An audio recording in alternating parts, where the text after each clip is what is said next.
A pleasure and a privilege. Trust me. We're gonna bring you back. Not only are we gonna bring you back, but don't you have a cosmetic line? Hey, Griff, thank you for asking. Yeah. Because you know what? So many times I don't talk about it. I do. I have a lipstick line. I have liner, and of course we're gonna expand some more. But it's called OKK by Kelly Kells. I love to play on the Kelly Kells, the K. OKK. Okay.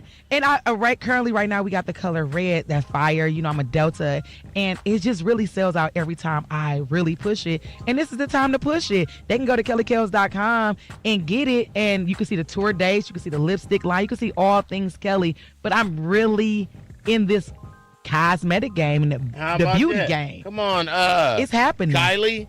Come on. Kylie Kells. And I see it. Kylie Kells. Especially when I see those little machines, them vending machines. The machines at the airport, right? And you like, that could be me. Exactly. That could be me. That could be me. Oh, we that's put it so in there. good. That's so good. Thank you, Kells. Where we go to find out all information, Kelly Kells? Oh, so you guys can make sure you go to kellykells.com. Yep. That's the website, right? And I want to drive all that traffic there. Yeah. kellykells.com. Of course, it's the Instagram, TikTok, Facebook, Snapchat, and you can pick whichever one because I'm popping. Got you. All of them. Okay. All right, Griff, what you love about the show, sir? Let me tell you something. When you told me yesterday, when I called you to find out what we was doing, what's the plan for the week, because I was in Canada for a week, and you was like, oh, Kelly, you said it so casual. Well, tomorrow Kelly Kells is sitting in with you. And I said, what? As soon as I got off the phone with you, I was like, well, I can't tell you what I said when I called her, but I was like, hey, hello, Kelly. Hello, darling. I see you're going to be on the show with me. As I'm reading the email. Right. No, I love her energy. She literally beat me to the lobby this morning and said, where you at? I'm in the elevator. So this is one of my very close sisters in comedy, not just in comedy, but in real life. I love her and her husband James and her family, and just a huge Kelly Kells fan, and so couldn't be more proud of who she has become, because I remember when she was figuring it out, and she figured it out well. Great job. Man, I love that so much. Don't y'all cry. Y'all we get together and cry, sure. I wanted the world to know. I went to go get her some eggs. I come back. Kelly. He said, come here, darling. Close out with prayer, since you're so grateful. We want to hear from you. All right. Father God, we want to say thank you again. Father God, thank you for waking us up, Father God, and starting us on our way. God, thank you for the activity of our limbs and the right state of mind, Father God. Thank you for clearing the way and opening doors that we never knew that we want to go through. God, we ask for traveling mercy for people who are traveling today, Father God. We ask for healing. God, we ask for a restoration. And God, we ask that we are walking in purpose daily. We love you. We give you all the glory, all the honor, and we can't do nothing but thank you for who you are. In Jesus' name we pray. Amen. You better pray on the syndicated show. Come on. Kelly Kells. Be sure to tune in tomorrow. 1K Few will be in with Griff, so y'all will be faith walking. Love talking. Enjoy living. On Get Up Mornings with Erica Campbell. Bye, you guys. Love you, mama. Bye, Lily. They ain't want to say Lily. I said Lily. Oh, did you say it first? Okay, my bad. My bad, Lily. My bad. Get up, 'cause you can't stop. Get up, got a lot to do.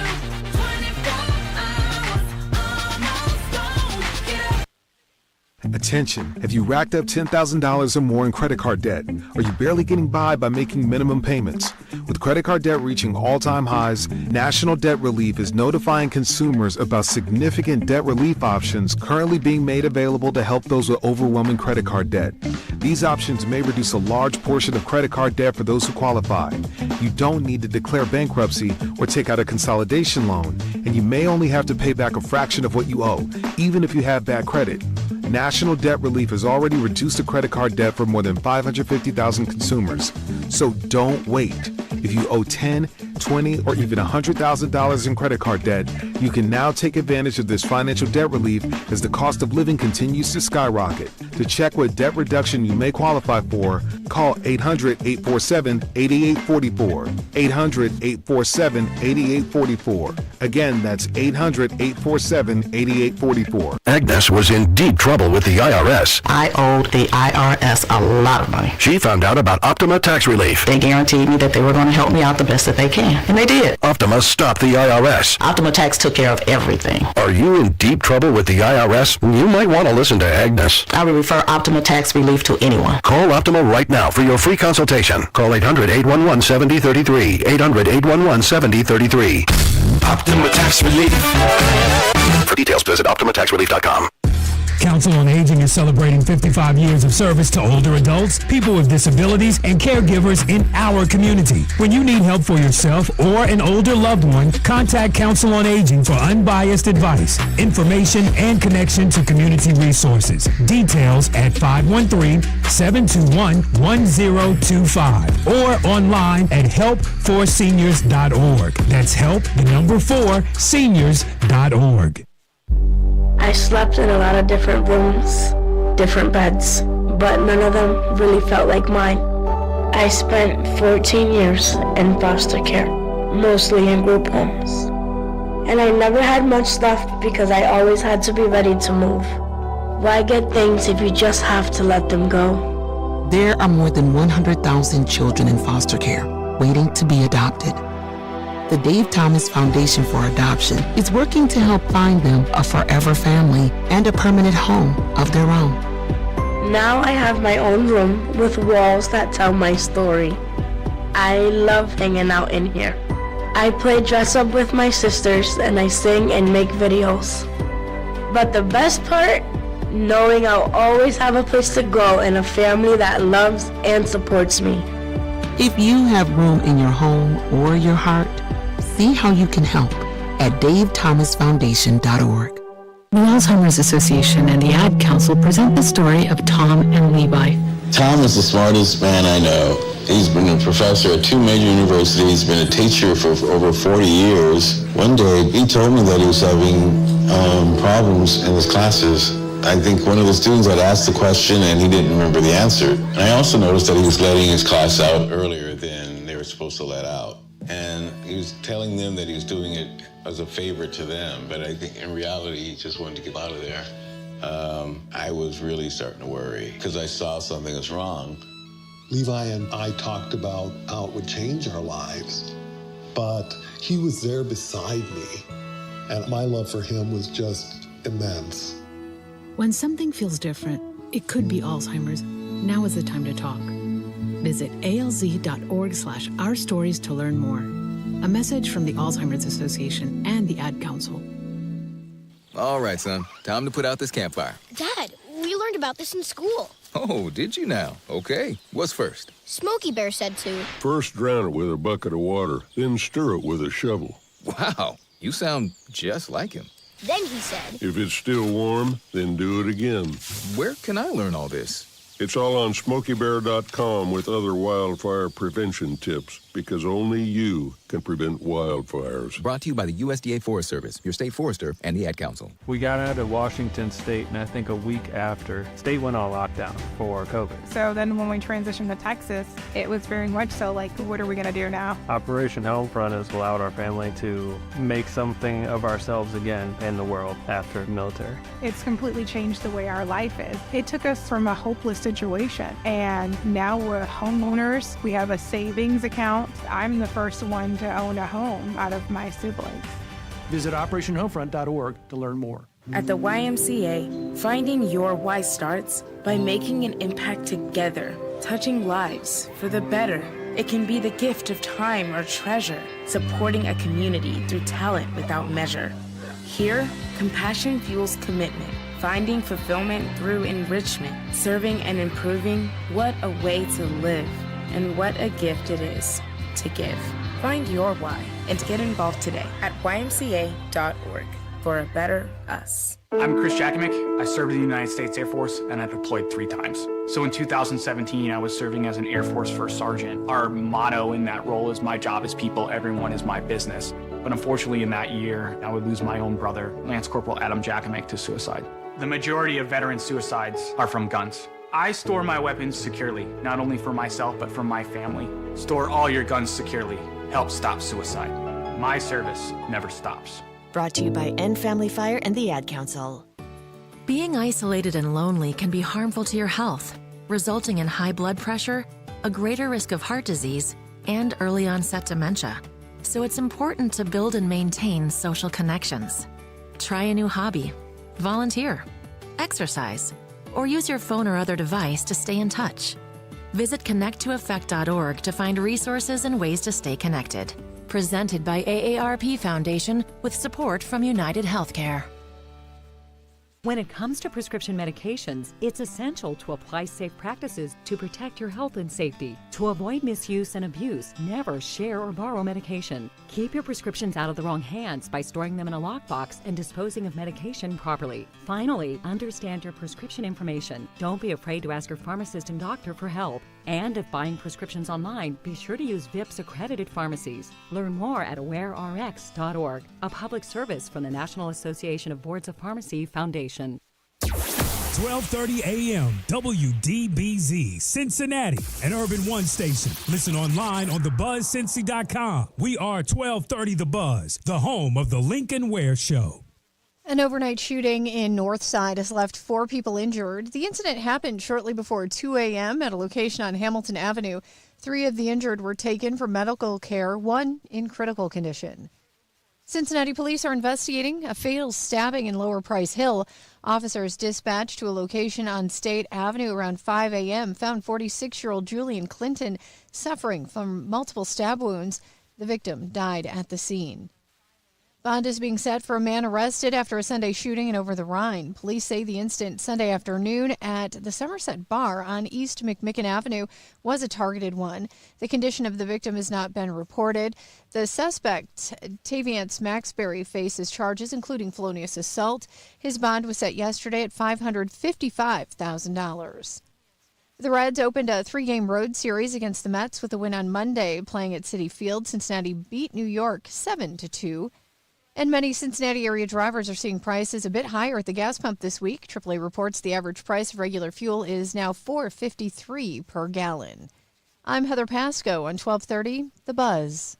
The views and opinions expressed in this program are those of the host and guests and do not necessarily reflect the views of Urban One Incorporated, Radio One, or any of its subsidiary companies. The Lincoln Ware Show is on. In 3, 2, 1. Now. Right now.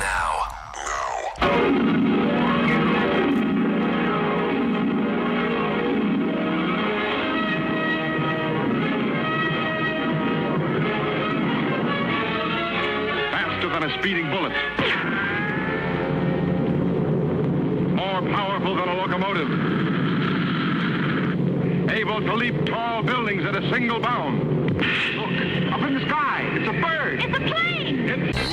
Lincoln, go Bincoln, banana, pineapple, Bincoln, feet, fine, mo Mincoln, Lincoln. They say this cat Lincoln is a bad mother.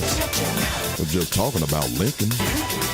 Good morning, Cincinnati. Welcome to 1230 WDBZ. We are the Buzz of Cincinnati, your talk station, the Lincoln Ware Show, till 1 o'clock this afternoon. See, I didn't even rehearse this morning. You see what happens when you don't practice the good morning? Just didn't practice. And you see what happened. Man, I need to do that over. I'm not happy with that, but I didn't get a chance to practice. So what can I say? All right. 513-749-1230. Lincoln Ware with you until about 1 o'clock this afternoon. It's a short week this week. It's Tuesday. And there, oh boy, did a lot happen over the weekend. That rain, boy, I hope the vendors made money down at a Taste of Cincinnati, because Friday, Saturday was not the best, and hopefully they made it up Sunday and Monday. Yeah, it rained a little Sunday also. So I don't know. Maybe they made their money back, but, geez. I was going down, but I just never... I don't know. We just never did get down there. That rain put a damper on everything. Then Sunday, I was tired again. I'm like, geez. Few shootings over the weekend down at the transit center there in Northside. They was out partying in the lot last night and ended up shooting, and people were running so fast they left their shoes. Shoes were left there and everything over in Northside. And then down at the the Somerset Bar. Sounds like such a great bar, the Somerset Bar. It sounds like such a great place. You would like to go and have a couple of drinks at the Somerset Bar. It sounds so good. Hey, let's meet up at the Somerset. But gunshots rang out, and man. And then I think they had a shooting at an over-the-Rhine bar on, didn't they have a shooting there? I guess that was the same one, on Sunday night. Sunday night. Yeah, I think that Somerset was on Sunday. Trevance Maxberry, 28 years old. He's facing a list of felony charges from assault to tampering with evidence. And he just walked into the bar and started shooting, and they said it was a targeted shooting. Bond was set at $550,000. Now, I don't think it was 10%. I think when you say a straight bond, that means they have to come up with that $555,000. A straight bond, I don't think it was 10%. It was just straight. And I guess that's pretty good for what he did. A straight bond, $550,000. I guess that's okay. Yeah, 'cause sometimes these judges get crazy with their bonds. Yeah. So they got him, and he's in court. Let's see what else we have here. Man, Donald Trump bullying senators again. Senator, and this is Republican Senator Tom Tillis, he called Tom Tillis a rhino. You know what they call those rhinos, Republican in name only, because Tillis is pushing back against his slush fund for people he says were done wrong by the Democrats, treated horribly by the Democrats. And I'm glad some Republican is finally growing a big enough pair to go against Trump. The Republicans are such punks when it comes to Trump. They are the biggest punks ever when it comes to Donald Trump. But Tom Tillis, said this thing is ridiculous. And then the Republican Senate, they take a break when all this stuff came up, push back. And so we don't know what's going to happen when they come back.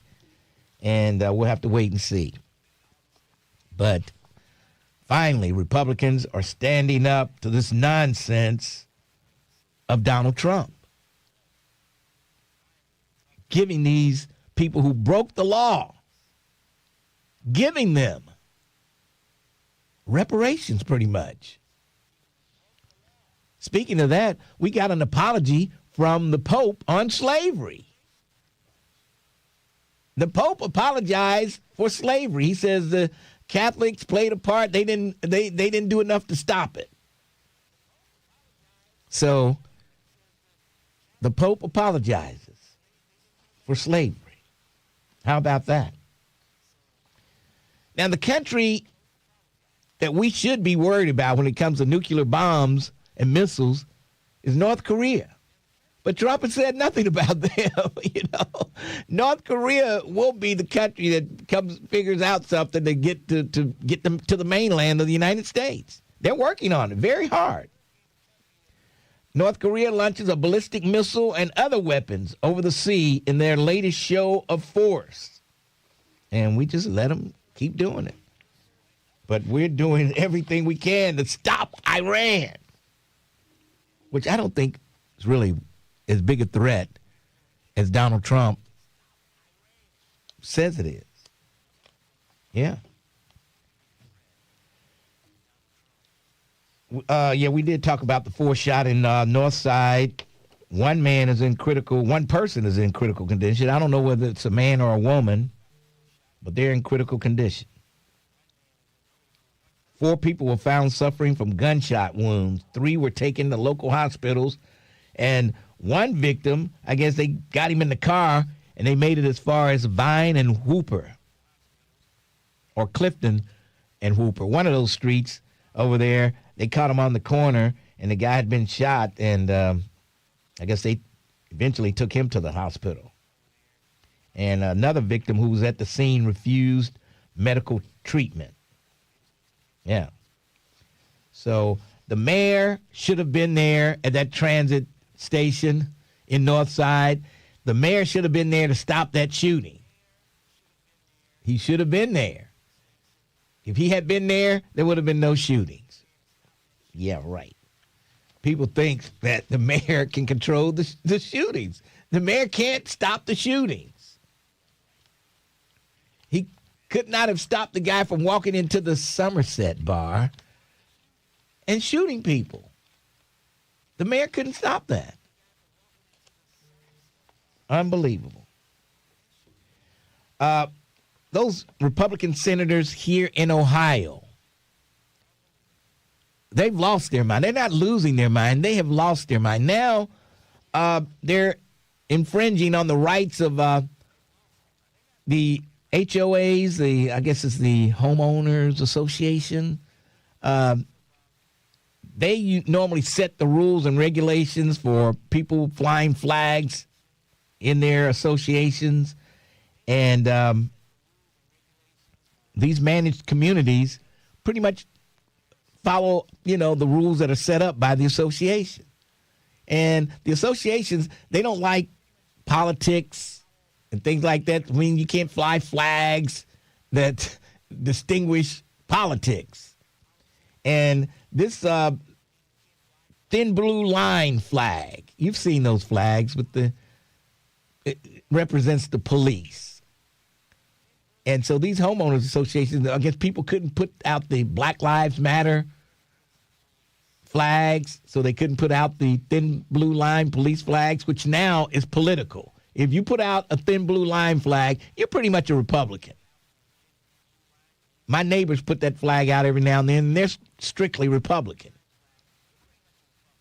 And so the state Senate voted to let the thin blue line flag, it's part of a bill that they could fly that, which would infringe on the HOA's ability to regulate it. Even if the HOA said, no thin blue line, because we don't want any Black Lives Matter sign, we don't want any. But the thin blue line flag, it would be a law that they would be allowed to fly that flag. And I understand some Democratic senators voted for this too. So I'm not going to name the name of the Democratic senator until I check into it to see why. Maybe there was a reason why this Democratic state senator voted for this. Maybe there's a reason why. All right. Oh, boy. So we've got a lot on the plate. The Pope apologizes for slavery. And, of course, he's an American Pope. How about that? I could see maybe a Pope from South America or somewhere, or Africa or somewhere doing this, but a Pope from America apologizes for slavery. How about that? And he also said we need to slow down on AI. Yeah. He said slow down on AI and apologizes for the church's role in slavery. So, boy, he's really coming out there, huh? And he's a Chicago Cubs fan. How about that? And he doesn't like Donald Trump. So I'm liking this Pope more and more. I don't think he likes J.D. Vance either. So I'm liking this guy a lot. So there you go. Somebody said the thin blue line has always been political. Remember, a young man and school couldn't fly it. Okay. So there you go. Flying the overseer's flag, the thin blue line flag. That's pretty much it. But these Republicans in Ohio wants to make it legal to fly that flag. Yeah. All right. Don't forget you can join us on YouTube. Join us on YouTube. Just go to the Lincoln Ware Show live on YouTube, and you can join in the chat. You got to subscribe if you want to join in on the chat. It's free to subscribe, but you have to do that to join the chat. And boy, these folks chat about some crazy stuff. Let me tell you, it gets crazy in the chat on YouTube. Somebody says, does that apology come with money? Nah, baby, nah. They can apologize till the cows come home. They're not giving us any reparations money. I can tell you that now. And we need it more than ever with the high price of gas. And no wonder Trump didn't make his son's wedding. He was strategizing, attacking Iran. Says it was self-defense strikes to keep those missile launchers from bombing some of the bases over there in that area. So there you go. There you go. All right. 513-749-1230. Lincoln Ware with you till 1 o'clock this afternoon. And you feel free to chime in on any of the stories we covered. And we'll have more along the way at 513-749-1230. Such an easy number. 513-749-1230. Just that simple. Let's take a break, and then we'll come back. 1230, The Buzz. Looking for a podcast that delves into the intricacies of love and relationships? Look no further than Dear.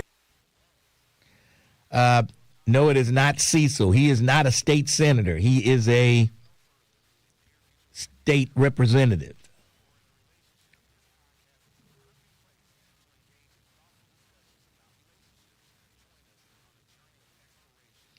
Daryl Brown says, I know OTR well from back in the day. I would not walk some of those streets if I was paid to.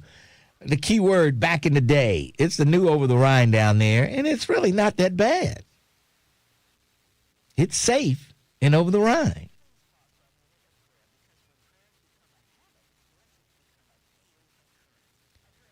Oh, Black Line, go to hell away, please. Do us both a favor. Go away.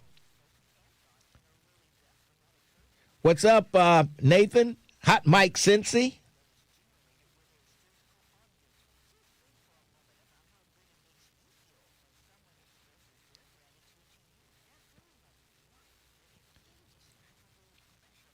Tim Heidel, Fred Flintstone, you would be interested in looking forward to Twins call. Fred Flintstone, Tim Heidel.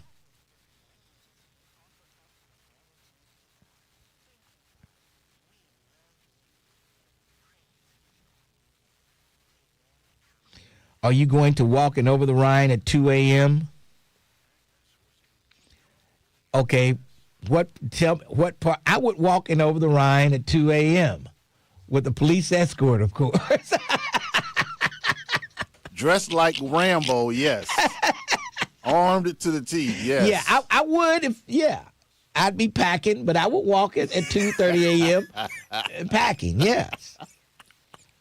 I would videotape it. I would timestamp me walking through Over the Rhine at 2:30 a.m.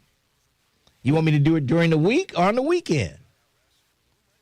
Just tell me when y'all want me to do it, and I will do it. Remember, I'm the guy that went down there and marched against the drug dealer that beat the lady up when she said, "Stop selling drugs in front of my apartment," and he sort of beat her up a little bit.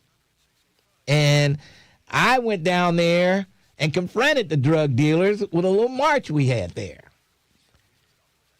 Everybody was talking trash until it came time to put the leather to the pavement. They were nowhere to be found. Ray was even there. He even told me what type of shoes I had on. But he wouldn't identify himself. He's always snooping around. Did he ask you any questions while you were down there, Ray? I don't think so, no. He never opened his mouth because I guess he figured I would know who he was.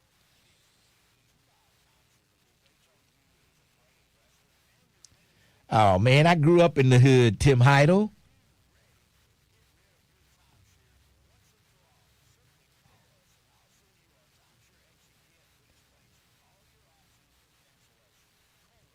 Lincoln won't ride a Metro bus. He's not walking at 2 a.m. and over the Rhine. I was at that march too, Lincoln. Vernon Jordan. Okay. You got a pair then, Vernon. You got a pair.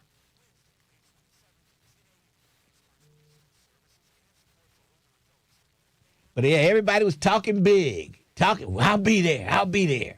Please. Sister V was even there. She's got a pair.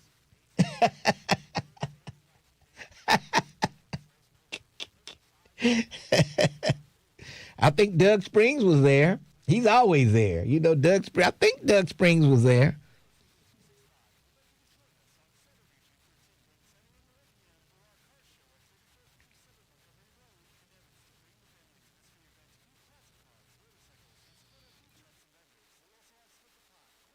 At 3457 Montgomery Road in Evanston. For more information, call Marshall at 513-221-5260 or stop by our office.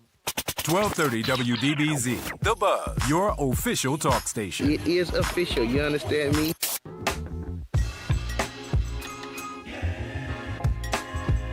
.1230 WDBZ, The Buzz of Cincinnati, your talk station, the Lincoln Ware Show till 1 o'clock this afternoon. We got to go over some more of that music. I don't know. Lincoln Ware, there's nothing I can do, sir.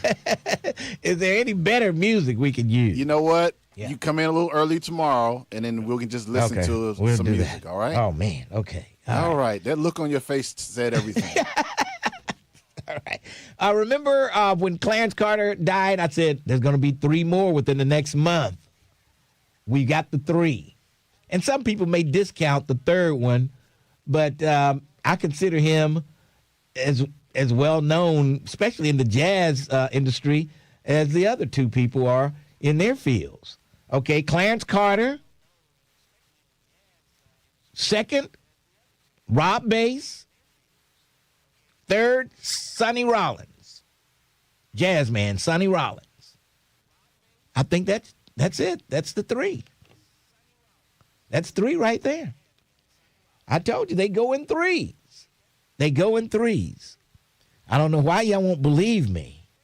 And why won't on YouTube in the chat during the break I was mentioning that you miss a lot when you don't subscribe to YouTube. You miss a lot during the breaks. I told people I would walk through over the Rhine at 2:30 a.m. I would do that. And a lot of people calling me out, But one thing a Marine hates to be is challenged. You don't challenge a Marine.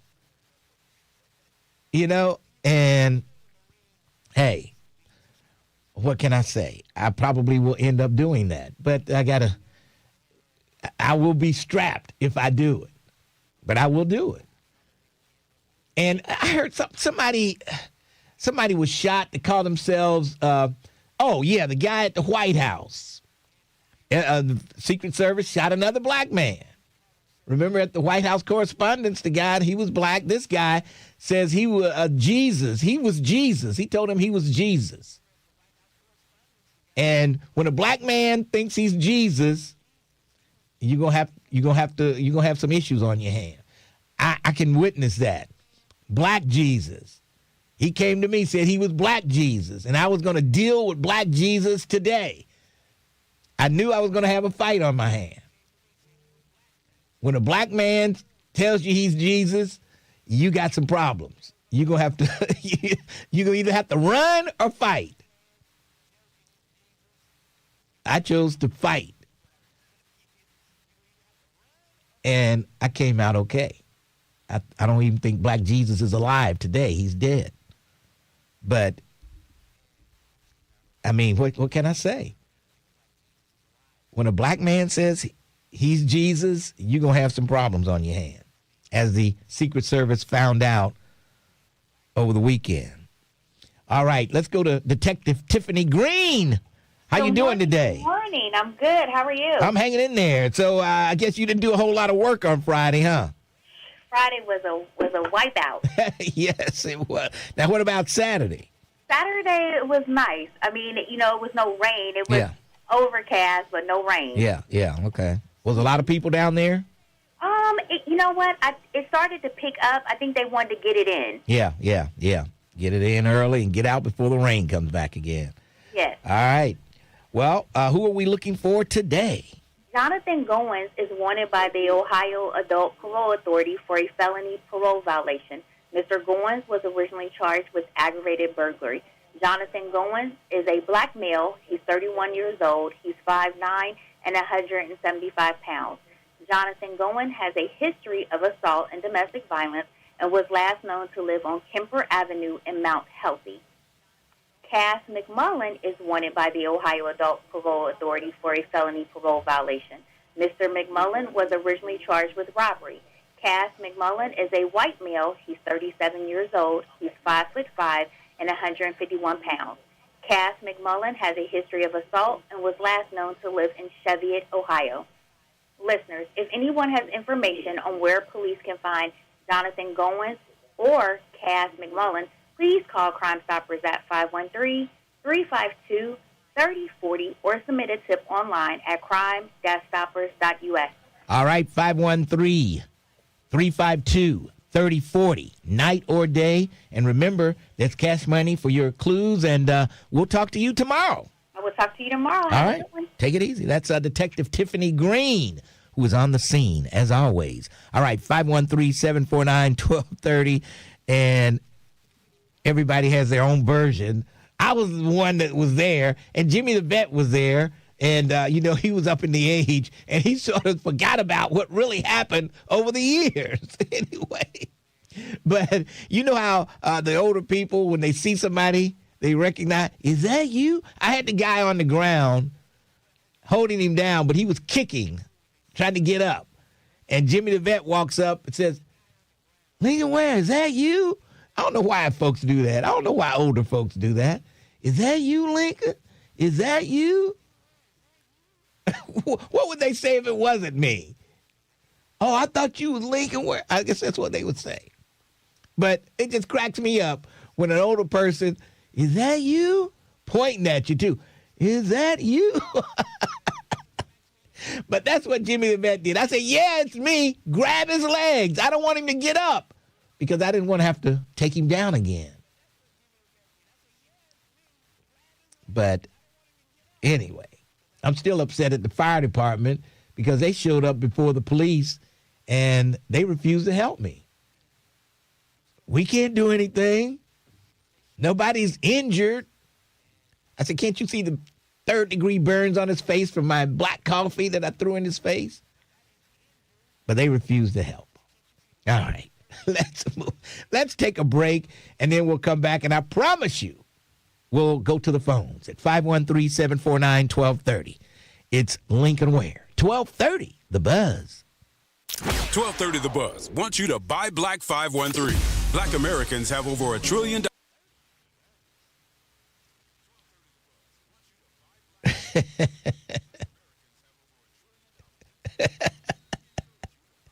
Miss Linda Hilliard says every time she hears the story, she wet her pants. Okay. This girl named Linda Hilliard, she says every time I hear the story, I wet my pants. What's turning you on over there, Linda? Seeing two men wrestling. I don't know what. Oh, boy. Or does she mean she laughs till she wets her pants? I don't know. Which one are you talking about? My fuel tank, it wasn't quite on E, but, it took some wrestling to get him down.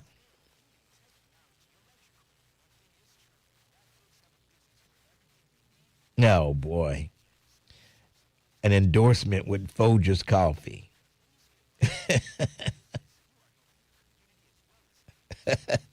Oh, she said she laughs so hard, Terrence. She wanted me to tell you she laughs so hard. That's why she wet her pants. Oh, okay. Yeah. She's laughing so hard. Glad you cleared that up. Yeah. Right. Who was that said, we won't hear from callers 3 times this week. Yes, you're right. You're right. You get Tuesday, Thursday, Wednesday, Friday. Well, yes, you were right. You only hear from them twice this week.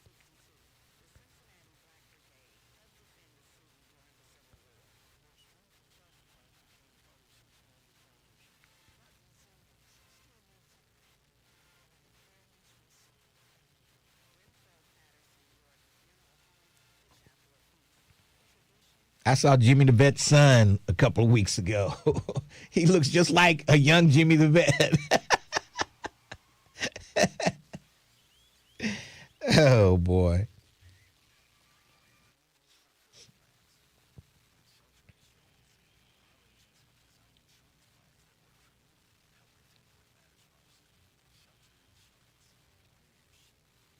We'll never know if he was about to get up and put it to me, will we? Because he was down on the ground and he never got up until the cops got there. And the cops said, "What's your name?"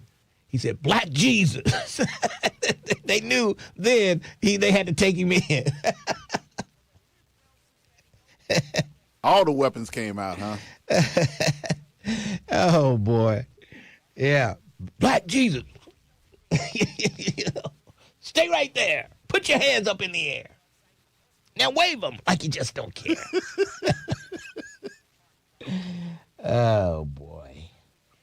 Oh, yeah, I forgot to mention my newspaper. You know, that's when you would buy newspapers and bring them in. And I would stop at the Marathon right there at Summit and Reading. That Marathon is still there. I think they're putting new gas tanks in. Because I see barrels and all kind of stuff around there now. But, yeah, it was at the old radio station, Summit and Reading Road.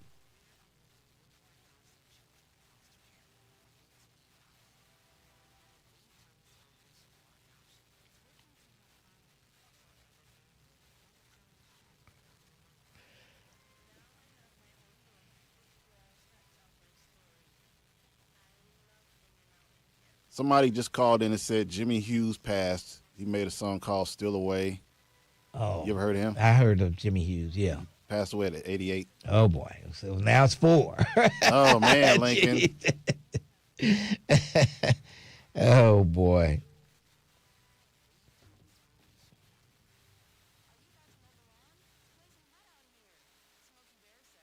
Wildfires. Brought to you by the USDA Forest Service, your state forester, and the Ad Council. Giving voice to the community. We are the Buzz of Cincinnati, your talk station.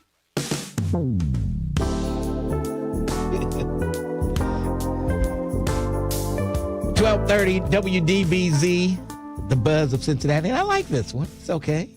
Are you sure, Mr. Ware? Yeah. The look on your face, I can't even tell anymore. No, this was okay. Anyway, the preacher man, Kevin Aldridge, says he's cracking up laughing at when a black man tells you he's Jesus, you got to fight or run. Yes, you do. Because you know there's something mental going on there when they say that. Unbelievable. All right, 513-749-1230. Let's go to Ponytail Wells. Ponytail Wells, how you doing? I'm good. I just need to clear up some things because we're getting to a point oh, boy. With it. But hold on a second. Allow me, because I need to ask you a couple of questions. Why is there a different set of rules for me? If you say by justification, if you're doing a remote, I can't dump him, but that means I get 2 calls a week, but everybody else gets 3? Yeah. Okay. Radio is not a democracy. I just asked the justification for it. This is a dictatorship. So, okay. Yeah, the rules can apply differently to you if I want them to. Okay. And I don't want to talk to you when I'm away, when I can't stop you in your tracks and put you on hold and get you to answer something that I ask you. Now, see, I answered your question. You just asked me. But when I ask you a question, you keep talking. You never answer. That's not so. I'm going to state something right here, right now. All right? You remember this gentleman, Glenn O. Givens, that was in your life? He was in the radio life? What do you mean, in my life? Mr. Glenn O. Givens was a mentor of yours. He wasn't a mentor of mine. How was he a mentor? He called here on the station every day or whenever he called. How was he a mentor of mine? I never saw him outside the station or something. I never went for drinks or went to have dinner with him or something. So how was he a mentor of mine? Okay, I'm just going to state that's for the record. You don't know what you're talking about. Wait a minute. Oh, look, I'm not going to get. I know what Glenn O. said on the airways. Jeez. Oh, God. He said he dated my mother like in the 40s or something. What the hell are you talking about? Okay, he was a mentor. All right. How in the hell is that being a mentor? Stop saying that. He was not a mentor of mine. Okay. See, this is why when I talk to you, I have to be right here to shut your ass up. That's why I don't talk to you when I'm not at the station. Do you get that now? Continue. Okay, now look, there has been clearly a political partisan entanglement going back to the station where you, political partisan. That clearly going back within this industry. You, Jesse, and Alicia were over there with the station that John Thomas on. It's on there over there where your name is on that street. Maybe the radio's name, caller, should be over there as opposed to Lincoln Ware. That's up for debate. I don't know. I don't know about that. But go ahead, continue. Let me say this clearly. That there's clearly been an entanglement, and I like the way the Dukester and his brother, they do business. The Louisiana guys as family-owned operation. I've dealt with them. However, I'm going to say this, something that Glenn told me. I've disagreed with ownership of where you worked, if it was the Ross Love Blue Chip Broadcasting, this thing with Radio 1. And I'm going to say this to the community, to you. I have never filed an FCC complaint, even though the way I was treated with canceling me.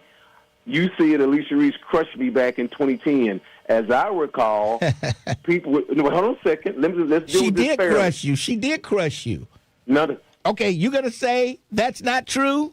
Yes or no? Is that true or not? Let's have a conversation about it. You say it's binary. It's a range of explaining what happened back then. Well, Alicia Reese is coming in here today, and I'll ask her. I'm going to ask her, did she crush you when you ran against her or not? Hold on a second. And that'll let everybody know that you're full of bull crap. Mr. Ware, hold on 1 second. I have never filed a complaint, an FCC complaint, to damage the value of anybody. Hold on a second. Wait, stop first. Let's stop right there, filing a complaint. What would the complaint be about? Mr. Ware, hold on. What would the complaint be about? Wait, no. You're trying to marginalize my talking point. Allow me to respond to something. Because you said you're justifying why you have to let me on the air. Yes. All right? Yes. It's not a democracy. However, okay, all right. When you're doing an entanglement with the public's business, there is a balanced conversation for or against. It's like you all get money now from the county, from the Board of Education. You said you get money from children. Those entities get public dollars from people who may be on the losing side, who had to pay taxes mandatorily. It's a mandate to pay taxes. Oh, please file your complaint. If you're going to file one, file it. And they'll tell you, you don't have any right to come on the radio. They'll tell you, it's the radio that decides to let you on or not. You don't have a right to call up here, and I'm not forced to put you on. They'll tell you that. Mr. Ware, that's not the point. But you on the side of the broadcast. What is the point? What is the point? Hold on a second. Wait a minute. You're getting upset now because I'm getting to something. This guy you guys call the white liar. He calls himself White Lion. Yes. All right? Yes. Hold on a second. From what Mr. Glenno told me, there were a number of the old head white callers and other people did file complaints against you all. He says, Wells, Lincoln then went too far with so-and-so. And that person, I know for a fact, wait a minute, hold on a second. That person filed a complaint with the FCC against the Buzz and Ross Lewis. Oh, please. You all hold on a second. That never happened. Are you kidding me? Show me something on paper that proves that. I'm sure they keep archived files. Show me on a paper that they said that. Mr. Ware, hold on a second. My point being, some of the people you let on your show, when it comes to public policy, I have filed objections through government conduits. Like this thing with the guy who was the first African-American police chief, whatever his name was. It was from Maine, from Detroit. He's called into the show. You talking about James Craig? Right. Mr. Craig, if you remember, tried to come in and be the police chief. I'm just on advocacy, some of the things I've done in objection. I filed a complaint in objection using government, not against you all, when he thought he could be the police chief and not have his OPATSA license. Mallory did that, which was of great harm. And he quit. To the state of Ohio. He quit before he was going to take the test. He says, "No, hold on a second. No. What happened was he was being forced to take the test. I was one of the people who filed an objection in writing to say why he should. It was an inappropriate precedent because if Cincinnati, the third largest city in Ohio, would allow that to happen, every police jurisdiction in Ohio could say it. Cincinnati allowed it to happen to have somebody down there. That means anybody other than Cumberland or Cleveland, because any municipality where you talk about racist white cops could have hired somebody from South Africa. Well, Hold on a second. Look, I'm not holding on a second because you're just rambling on here talking about nothing that makes no sense. Chief James Craig used to be a regular on this show. and you know, if he wanted to come on, I let him on. Now, I didn't have to let Chief James Craig on. He wasn't running for any political office or anything. If I didn't want him on, he wouldn't be on. And there's nothing the FCC was going to say to make me put him on. Because radio stations have a right to allow which callers they're going to let on and which they're not going to let on. Simple as that. So I don't know why you're even arguing about that. Jeez. If it comes down to it, I'll just ban him if he wants that. It sounds like he wants me to do that so he can file a complaint. But I'm telling you, it's not going to get you anywhere. There's no law or FCC rule that says I have to listen to somebody that I want to listen to. So, Wells, go ahead and do your research or whatever it is that you claim that you do, which is nothing, and see about that, okay? Oh, boy. All right. That's why I don't talk to him when I'm not at the station. That's why right there, folks. All right. Pharaoh, how you doing? Lincoln, I'm fine. I'll just say one quick point before I move on about Curtis Wells. To go through all of that, if someone don't want me to call, I won't call. Yeah. I'm not going to file anything or go through anything. If I'm not allowed to call or somebody doesn't want me to call, I just won't call. I'm done with it. Yeah. Why go through all the changes of filing this? How crazy is that? How crazy is that? Now, moving on to what I called about. Yes, Pharaoh. What I called about, Lincoln, is that what you were speaking about, the Pope apologizing. Yes. The American Pope. But he's not the first Pope to apologize for slavery. Going back to 1979, when Pope John Paul II apologized for slavery. Mm-hmm. To me, that's nothing but idle rhetoric. Simply for the reason, okay, you can apologize, but where's the compensation? The Catholic Church... Yeah. We won't see any of that. This is what I'm saying. The Catholic Church authorized our enslavement. Pope Alexander VI, in 1493, Pope Alexander VI authorized our enslavement. So you're apologizing for something your predecessor had done. Yeah. Okay? Yeah. But where's the compensation? What happened to them Johnny-come-lately Ashkenazim European Jews? America compensated them. What happened to the Japanese in World War II for their internment in World War II? They compensated them. President George Bush compensated them. The first Bush, you know? Mm-hmm. Back in 1988 or 89, he compensated them. But who compensates African people? Oh, we'll apologize. We're sorry. Right. What does that mean? Where's the compensation? That won't buy you. That won't buy you a gallon of gas. I've always said, Lincoln, if America compensated us for slavery, if the Arabs compensated us for slavery, if all these other countries in Europe compensated us for slavery, we would bankrupt the world. Yes. And what the world owes African people from slavery. But nobody is going to compensate us for anything. All I'm going to do is give you more of it. Somebody said racism. Somebody on YouTube said they're fine with an apology. Since when are apologies a bad thing? But as I'm saying, then how do you compensate? An apology, I just say I'm sorry, and that's it. Yeah. Why didn't they just apologize to the Japanese? During World War II for putting them in camps, and just leave it at that. Yeah. I think they paid them. I think like almost $2 billion. I think. See, because you know why? I'm gonna tell you why we don't get compensation. Quickly. If you give me time, let me tell you why. 1 minute. Because America needs Japanese technology. This is why they compensated them. They need Jew money. This is why they compensated them. But African people, we don't get any compensation because anything that we have or had, white folks took it for nothing. All we had was our labor initially, and they took that for free on the plantation. They didn't. So figure, if I give you compensation, do you have some type of technology to give me where over a period of 20, 30 years, I can get that money back and make a profit too? No. See? But the Japanese do. They need Japanese technology.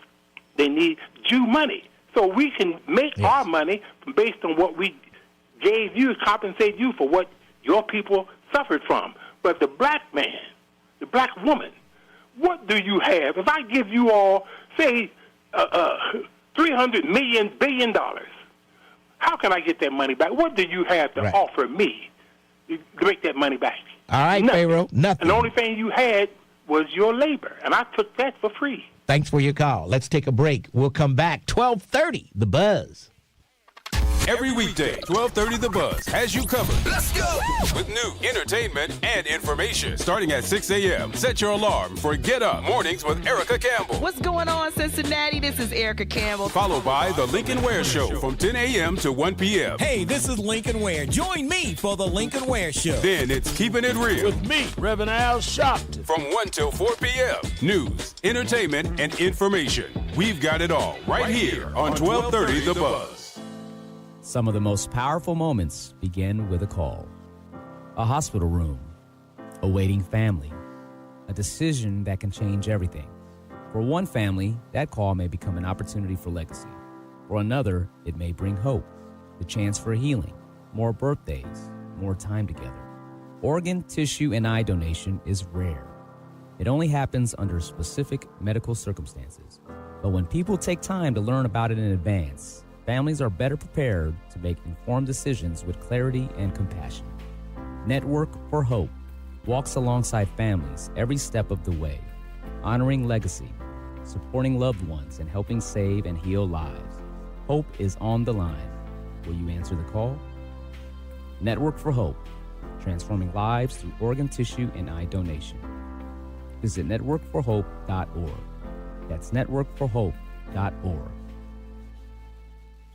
If you owe back taxes, listen carefully to rule number 1. Never go up against the IRS alone. They're cracking down, freezing bank accounts, garnishing paychecks, canceling passports. Even your home or business could be at risk.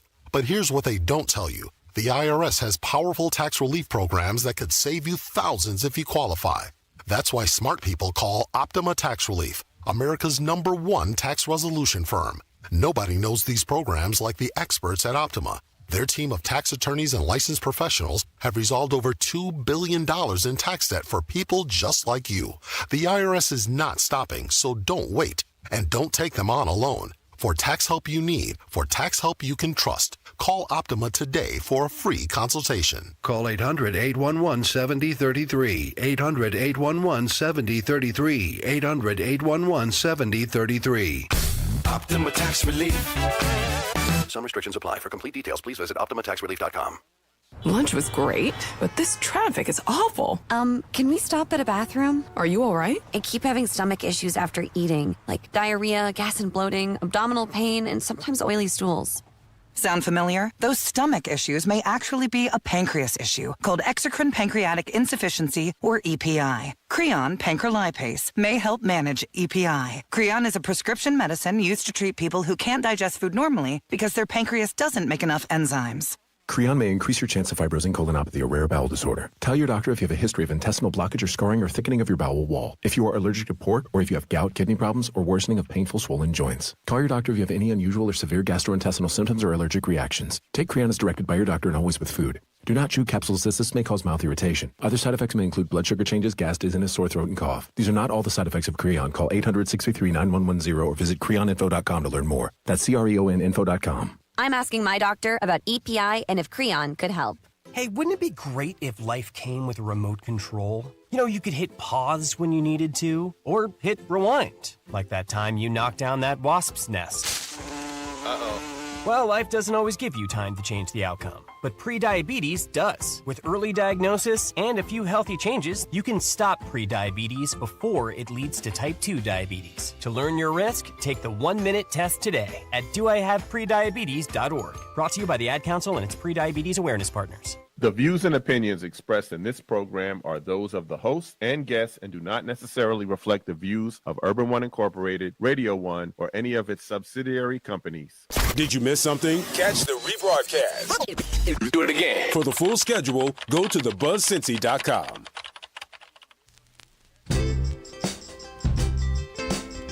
.1230 WDBZ, the Buzz of Cincinnati, your talk station. Lincoln Ware with you.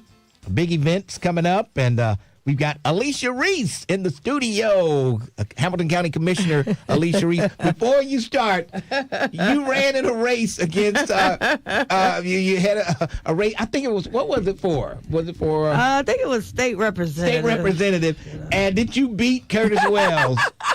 Is he a state rep? That's all we got. Is he elected to anything? But we don't want to go to the past. That's the past. Had to bring it up. You know what I'm saying? You know, that's the past. He brought it up. And I done beat a lot of people, Lincoln. 30 years of this, I got a list of folks that got beat.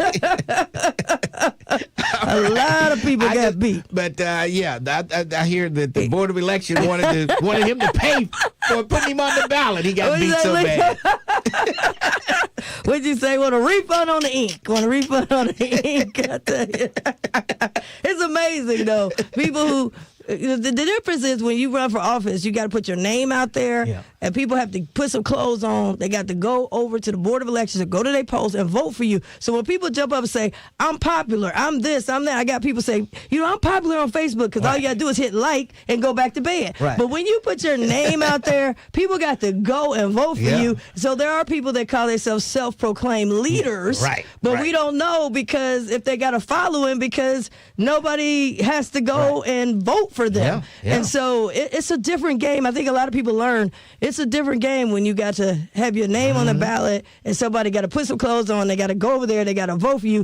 And, my first race for county commission, people risked their life. I mean, remember, it was COVID out there, and you didn't know if you was going to live or die, and that's why I take it very seriously. But to come out of COVID and get a 212,000 votes, come on now, and COVID, and then go up this last election, 218,000. So you're talking about almost 400,000 people, over 400,000 people done voted just from this race, these two races, this office. So, yeah, I mean, is Jay-Z say men lie, women lie, but numbers don't lie. Numbers don't lie. There you go, Curtis Wells. Now, you're here for the big day, Senior Citizens Day. What's going on? So, Lincoln, the 513 relief bus has been out there. We just had on 513 Day, we had our annual report. And I just want to say, I want people to get a copy of the annual report. I'm going to make sure you have a copy, Lincoln, because when you look at this annual report, we're talking over 61,000 free services, helping people all across Hamilton County, going to 49 municipalities. Lincoln, we were saving people over $30,000 just on birth certificates that we do for free. We're helping people with all of the medical services on that bus. I mean, we're talking hundreds of thousands of dollars that we're saving people. They don't have to have no copay. And so when we did the youth employment, which was, I think, the last time I was on here, we went to the West End. That's where my mom grew up, my grandma. But they were saying the West End is rough, it's tough, people getting shot and killed and all that. We came right into the West End, and we had our youth employment 513 bus, and we did free, on the bus, free physicals. We did the work permits and 1,300 jobs for youth. And let me tell you about the youth. Nobody cussed out nobody. Nobody shot nobody. Nobody stabbed nobody. Them youth were lined up ready to go to work. And so now the bus is getting ready for our seniors. This is now May is Healthy Aging Month, and I had a birthday. Lincoln at AARP done found me, gave me a little pass. I said, I hope I get some of them discounts. So but you're over 50 now, huh? Yeah, I'm 55. Jeez. Remember we just had the double nickels. You were that's right. See, I was just a little kid when I started WCA. You was a little kid. I know. Yeah, my dad, he had What Are the Issues every Sunday. Lincoln, you was the producer of it with the engineer, and my dad said, you got to come down and sit with me. And I said, what I got to do with What Are the Issues? I'm just a little kid. I want to go play. Mom said, you go down there with your daddy. I said, I can't wait till I grow up. I'm never going to do radio. And look at me. Look at I love radio. I became Lincoln Ware's producer growing up. So with all that being said, let me just say the healthy aging is coming up, and I saw Ronnie looking in. We spent a lot of money now. Ronnie, I don't know what you're looking around for. When I came in, we was only $1,200 a month, and now we close to almost $100,000. You paid for Ronnie's house. Yeah, Ronnie got new suits. I'm seeing Ronnie with some new suits on. Ronnie, I see you, because I believe in black radio. But it's very important. On Thursday, it's not Thursday. Tomorrow, Wednesday. Tomorrow, y'all. Wednesday. Tomorrow, we've got our Healthy Aging Summit. This is Healthy Aging Month. And this year we're going to do a summit. So it's a 513 relief bus, and we're going to have all the health screenings that you can think of, but we're going to have all the people there. We're doing it with Council on Aging, and more importantly, we're going to launch our utility assistance program for senior citizens. So to help people with the gas, electric. Now, we ain't going to be able to help everybody. You know, they're making all these cuts in Washington. Right. But we're kicking it off. So you could be the first to sign up for it on the spot. It is through Council on Aging. And then they're going to talk about what is the state of seniors right now in our county. And legally, they're going to deal with this fraud. I mean, seniors are, you look on there and say, just $9 and we can get you, you could be a millionaire. And next thing you know, they done took your house. They done took everything. So the experts will be there. Pro Seniors, obviously, will also be there. SOAC will be there. And we'll have a fireside chat that I'm hosting with SOAC and Council on Aging, asking the questions that, and Pro Seniors asking the question for seniors. Now, this is absolutely free. But when you come out there, they've got some real help for you. That you have a real chance of getting some help. And so it's going to be at the Word of Deliverance in Forest Park. It starts at 10 a.m. Now, we're inside for the summit. Some people say, hey, it's raining. We inside for the summit.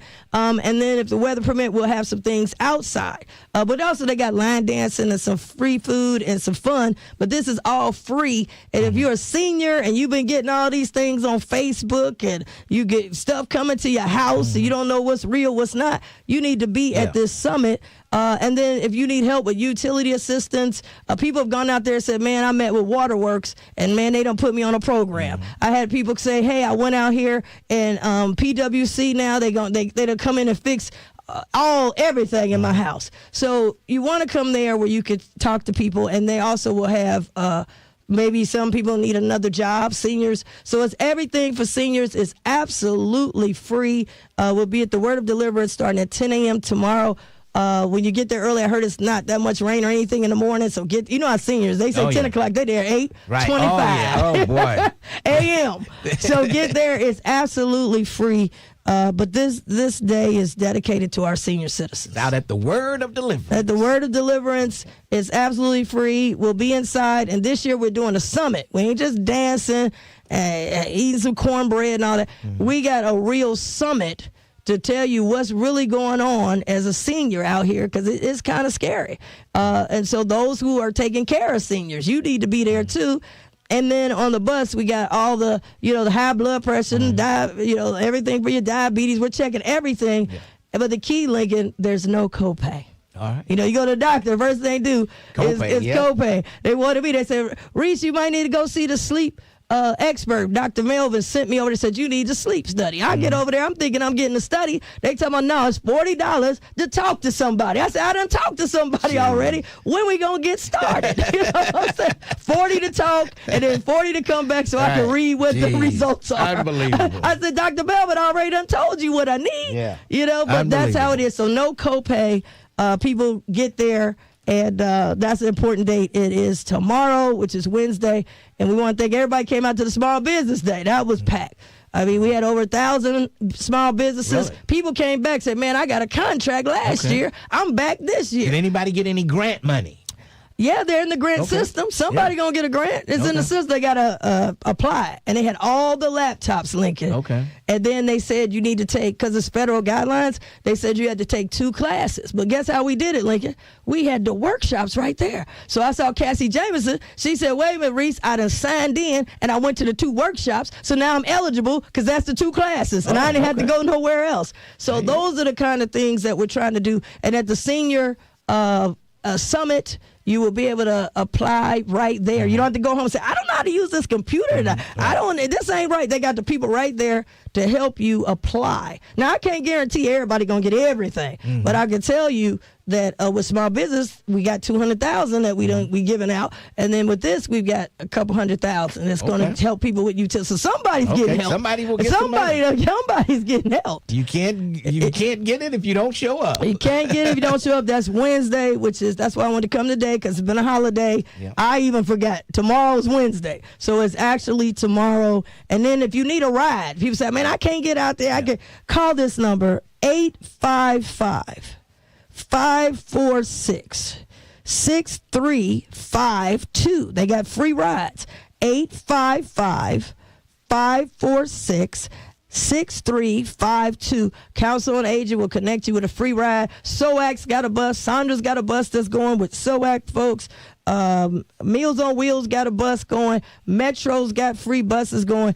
But call this number, 855-546-6352, and they'll get you right to the front door. All right, Alicia Reese, always great to see you. Yes, and June 3rd, Lincoln, tell everybody, when they going to announce those, when they going to announce who's going in the Walk of Fame? Somebody they usually do it by now. No, we always do it Black Music Month. And we're having the Black Music Month kickoff free. And it'll be June the 3rd. That's a Wednesday. At the Hard Rock Casino. Y'all can come on out. It's free. And it starts at 1, but get there by 12. All right. Sounds good to me. All right. That's the county report. All right. There we go. The Reese report. All right. Let's take a break for news. Then we'll come back on the other side. 12:30, The Buzz. 12:30 a.m. WDBZ, Cincinnati, an Urban One station. Listen online on thebuzzcincy.com. We are 1230 The Buzz, the home of the Lincoln Ware Show. Cincinnati police are investigating a fatal stabbing in Lower Price Hill. Officers dispatched to a location on State Avenue around 5 a.m. found 46-year-old Julian Clinton suffering from multiple stab wounds. The victim died at the scene. An overnight shooting in Northside has left 4 people injured. The incident happened shortly before 2 a.m. at a location on Hamilton Avenue. 3 of the injured were taken for medical care, 1 in critical condition. Bond is being set for a man arrested after a Sunday shooting in Over the Rhine. Police say the incident Sunday afternoon at the Somerset Bar on East McMicken Avenue was a targeted one. The condition of the victim has not been reported. The suspect, Taviance Maxbury, faces charges including felonious assault. His bond was set yesterday at $555,000. Many Cincinnati area drivers are seeing prices a bit higher at the gas pump this week. AAA reports the average price of regular fuel is now $4.53 per gallon. The Reds opened a 3-game road series against the Mets with a win on Monday. Playing at Citi Field, Cincinnati beat New York 7-2. I'm Heather Pasco on 1230 The Buzz. The views and opinions expressed in this program are those of the host and guests and do not necessarily reflect the views of Urban One Incorporated, Radio One, or any of its subsidiary companies. You're listening to The Lincoln Ware Show. Unbelievable. On your talk and information station, 1230 The Buzz.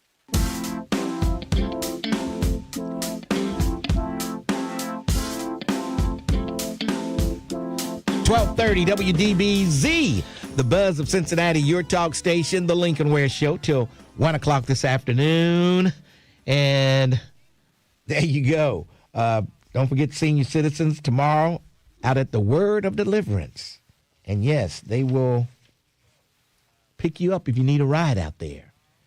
And yeah, I wrote the number down because I know somebody's going to call the real Terrence Howard and say, what was that number that they will come pick you up? I didn't Write that number down. They said it too quick. 513-546-6352. That is the number. All right. There you go. Let's move along. Lincoln Ware with you. We lost some people along the way. We had full lines, but they hung up. They thought it was going to be a long time. No, it wasn't that long. Just a couple of minutes with Alicia Reese with some great information. Hey, George, how are you? Hey, Lincoln, let me take you out the speaker. All right. How you doing, Lincoln? George, I'm doing great. What's going on? Hey, I just want to, boy, I was glad that you come to me after Curtis Wells. If I had ate anything, I would have been throwing up. Well, you heard Alicia Reese. Yeah, but I know that she went it too, but I like Alicia Reese. At least you come with information that we can use that makes sense. Yes. But I was calling because of Donald Trump, where I was calling Donald Trump, but I wouldn't do that to Forrest. Oh, boy. But that was pretty good. But, you know, my thing is Donald Trump, he has, like 2.5 more years left in office? Say that again? I said Donald Trump has like 2.5 more years left in office. Yes, yep. So wouldn't he be considered a lame duck president? Well, yeah. I mean, anytime you're in your last term, you're considered a lame duck. Yes. Well, why in the hell are these Republicans and these Trumpsters so afraid of this Because guy? they figure he's not going to go away. Even after he's elected, he's going to still have the power that he has now to control things. So they're afraid, even after he's out of office, he could put people up and get to run against him and all kind of. He's got the Republicans bullied. Simple as that. He got them pumped. Yeah, that too. He got them pumped. And that's all I wanted to, say about the guy. I always thought, a president in his second term would be considered a lame duck president. He can't do nothing. This guy's different. He's got people bullied. They're afraid of him. They're afraid to go against him. He just got them. I don't know what it is, but he's got them. He's got them wrapped around his finger. And he knows it. Make sense. He knows it. All right. Anyway, Lincoln, can I'll give you a couple of songs for Sunday Soul Classic. What is it? Odyssey, Inside Out, and a Native New Yorker. All righty. I'll see if I can get it for you. Yeah, I'll find some more. I can give you a call back later in the week. Okay. But take care, man. Thanks for your call. Unbelievable. Oh, boy. We had that Native New Yorker in there, but it wouldn't play. I don't know. It was red for some reason. Yeah. All right. 513-749-1230. And somebody says Lincoln always capping on old folks. Hey, I'm one of them, so I think I can cap on old folks if I'm one of them also. You know, I could see if I was a young whippersnapper and capping on old folks. But since I'm one of them, I should be able to cap on them and talk about them. Lincoln talk about old people like he not old. I tell y'all folks on YouTube, you're too much. Too much. All right, let's go to Meridian Night James. Meridian Night James, what's going on? Hello, my Meridian Night North fam. Hey, Lincoln, you was talking about Black Jesus. I was on duty that day, but I was on a different. I was on the engine company. That was a truck company that came out. Oh, okay. And they came back to the firehouse laughing at you, buddy. Now, I tell you what, the captain that was there at the time, technically he was right not to interfere. Yes. Because if Black Jesus had got up with a gun, started shooting, and then they would have said, well, Lincoln had him held down. The fire department released him. So they'd have been ready to sue the city then. But did they tell you I had him held down and I was asking them were they going to help? Did they tell you that? Yeah. Okay. Oh, we laughed about that for the next 30 minutes when they came back. But now, in saying that, if my company had been there, well, we would have intervened and gave the Lincoln Ware a little help. Okay. Well, there you go. Hey, we can't do that till the police get here. I'm like, what? What are you here for then? Nobody's hurt yet. But anyway, what can I say? And once again, technically, they was right. Yeah. Not to get involved in that because liability. All but right. anyway, I listened to a couple of white stations and called in to them. Okay. And boy, the last couple of days, I've heard more incoherent, babbling word salad than I've heard in a long time about Trump and Iran over there. Oh, boy. Yes. I mean, they all individually trying to run for cover and trying to set this up to make it sound right. It's just funny just to listen at all of them reasons. So you guys know more than Rubio and Head Smith and Trump together now. You all telling him what he should be doing. And they're happy about this slush fund that he's got. They're happy about this. They said those people deserve it. Hey, man.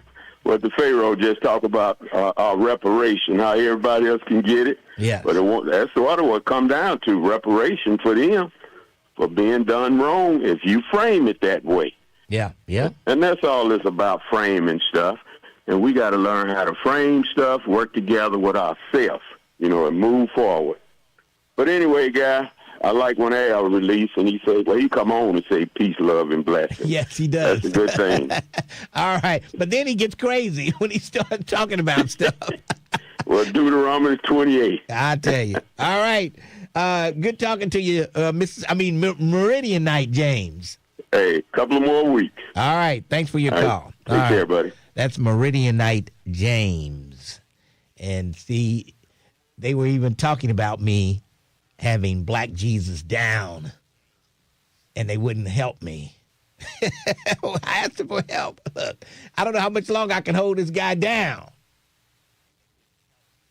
But anyway, 513-749-1230, Lincoln Ware with you.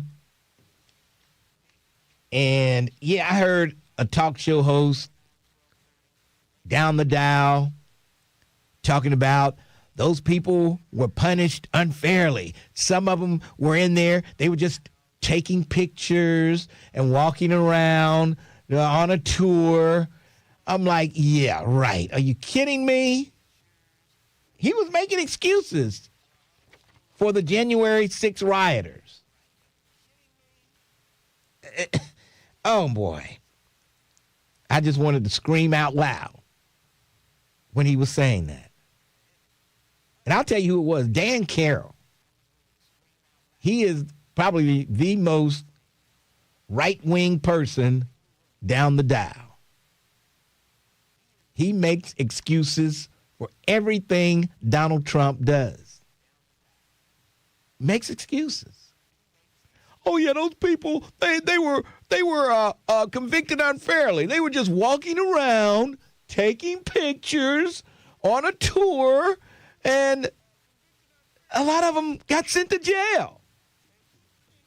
Everyone who was sent to jail deserved to have their ass in jail. Simple as that. Yeah. Simple as that. All right, let's move along. Oh, before we go to Rick Jr. and others, let's go to my good friend, Andy Johnson from the Network for Hope. And guess what? They're having a barbershop talk series. I did that a couple of years ago. I went around to some barbershops and talked to people, and that's great. I'm glad you're doing this. Andy, welcome to the show. How you doing? I'm doing well, Lincoln. How are you? I'm hanging in there. You should be here in the studio at the station. I know. I just got back into town from vacation, and reentry is hard. Okay. Yeah, it is. Okay, I'll give you that then. So okay? I'll give you some slack on that.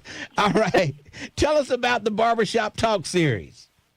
Yeah, so we are super excited. This is our third year doing the Barbershop series, and this is Network for Hope's opportunity just to, as we like to say, meet the community where they are.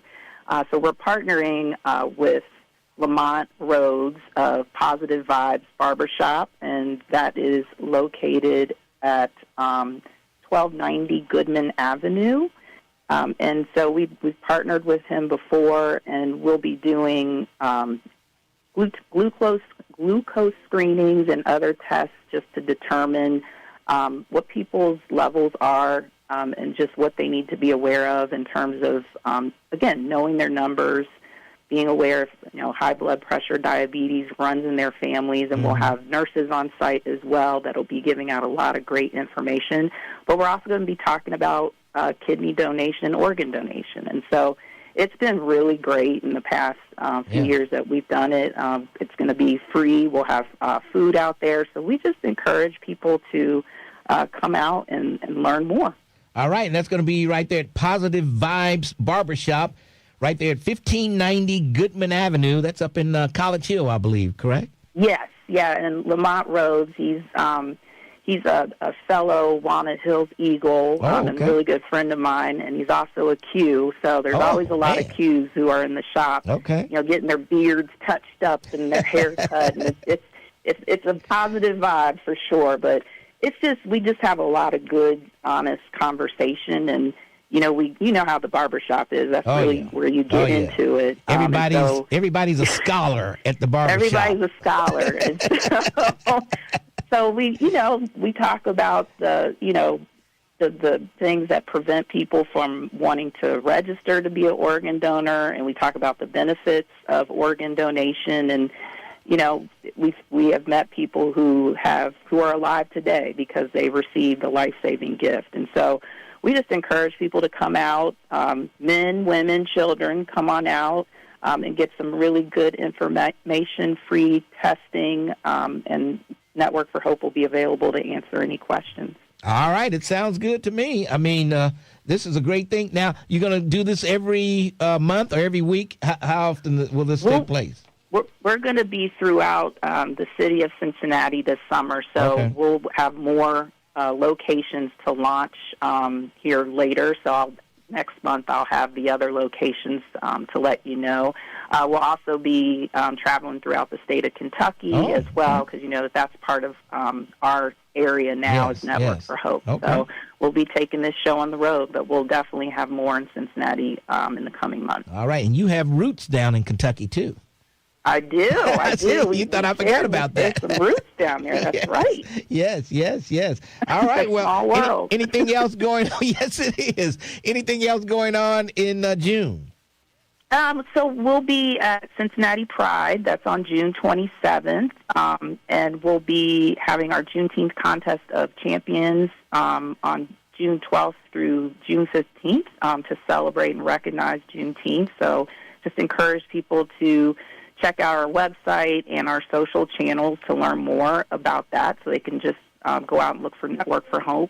You'll find us on Instagram, TikTok, Facebook, all the platforms.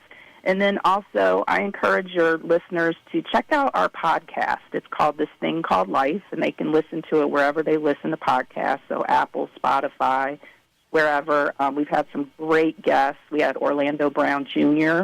a few weeks ago, offensive lineman from Cincinnati Bengals, who has an amazing connection, as well as Corey Blunt from UC Final Four basketball back in the 90s. Corey Blunt, he's a good guy. He's a good guy.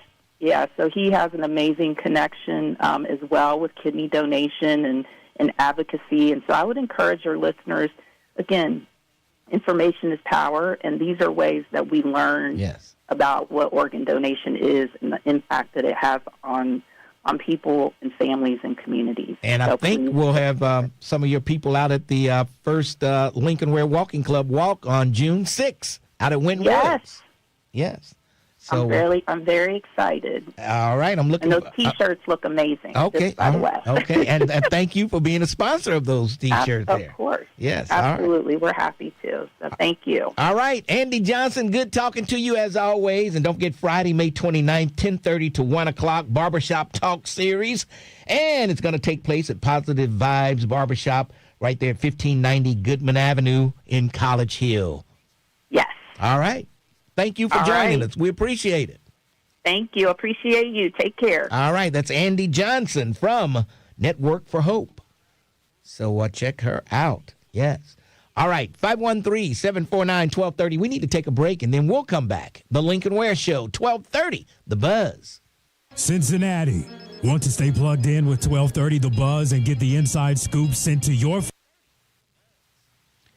They are purple purple with white writing, Angela. Angela Noel.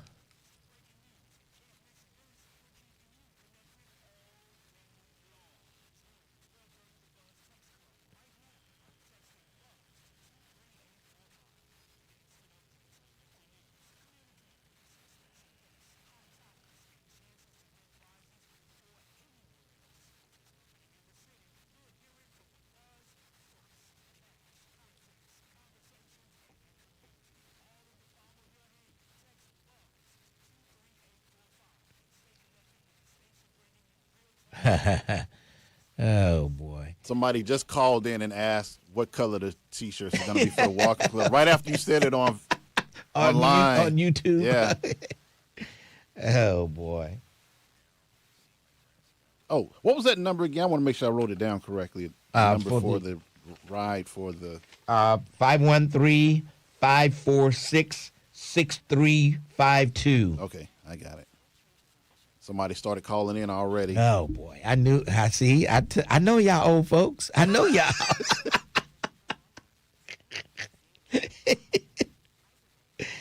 Oh, boy. James Muhammad, this is live. Is this live or Memorex? It's live, James. Was that supposed to be a joke? I don't know. I remember those commercials, too, back in the day. The Memorex take commercials. Yeah. This is live from Memorex. Yeah. Yep. Yep. You have to be a certain age group to get that joke, Mr. James Muhammad.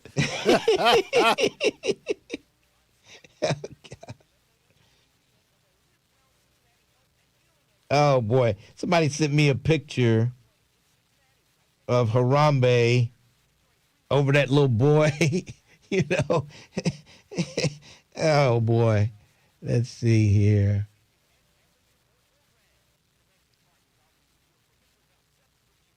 Let's see.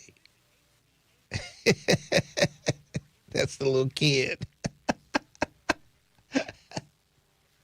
He wasn't going to hurt that kid. Did it look like he was going to hurt that kid? He was just playing with the kid. I don't know. Harambe should still be alive now.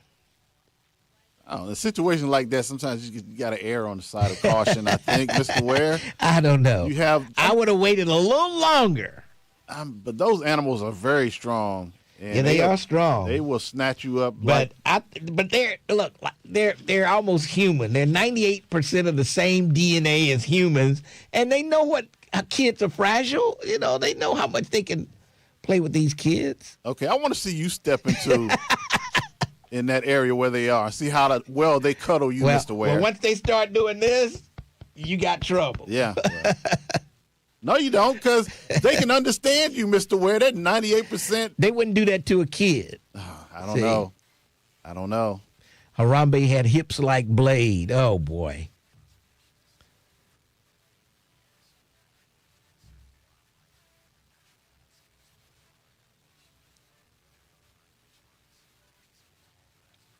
Somebody else don't believe he was going to hurt the kid.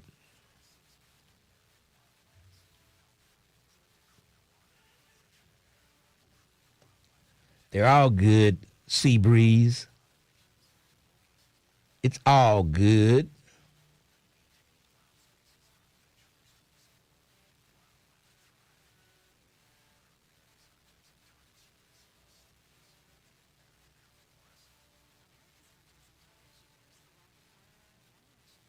All right, Samuel Campbell.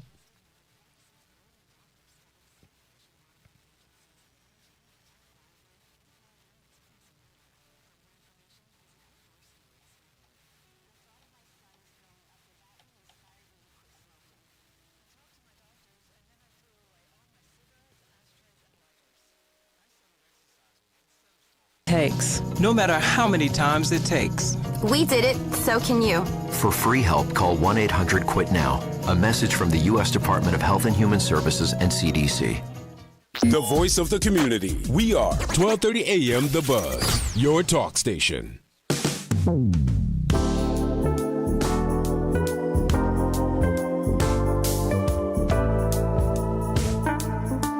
1230 WDBZ, the buzz of Cincinnati, your talk station. Lincoln, where we sounds like the music they were playing on Beyond the Gates when they were at the gala. All I know is you're giving me that look that you gave Black Jesus that day, and I'm feeling uncomfortable over here. Oh, boy.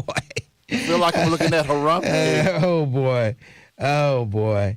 As long as I don't have any coffee in my hand, you're safe. You are safe. But in the Marine Corps, we'll learn to use anything you have at your disposal to get you out of a situation. Even with the straw. I could kill you with a straw. Did you know that? I seriously doubt it. But I could kill you with a straw. I'm serious. They showed us how to do that. I would have to be just laying there letting you do it. Now, if we're just going at it, I don't think so. I think you'd be reaching for something else other than a straw. Yeah. If it came down to it. All right. Let's go to a man who could kill you with just the conversations he has. Rick Jr. How you doing? It was a good weekend.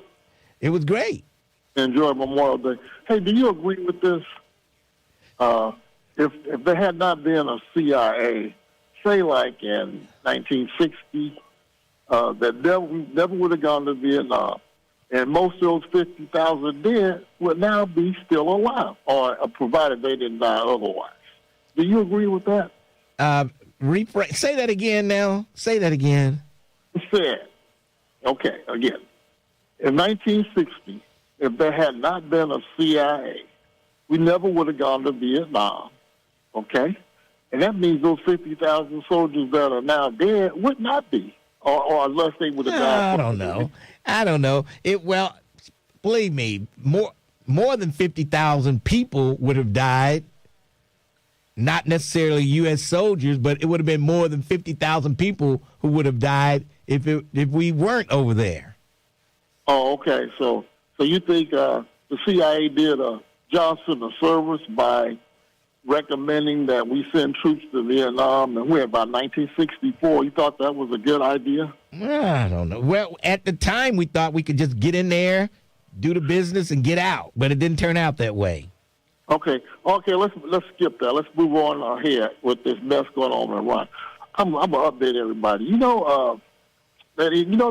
said, well, we haven't lost too many airplanes.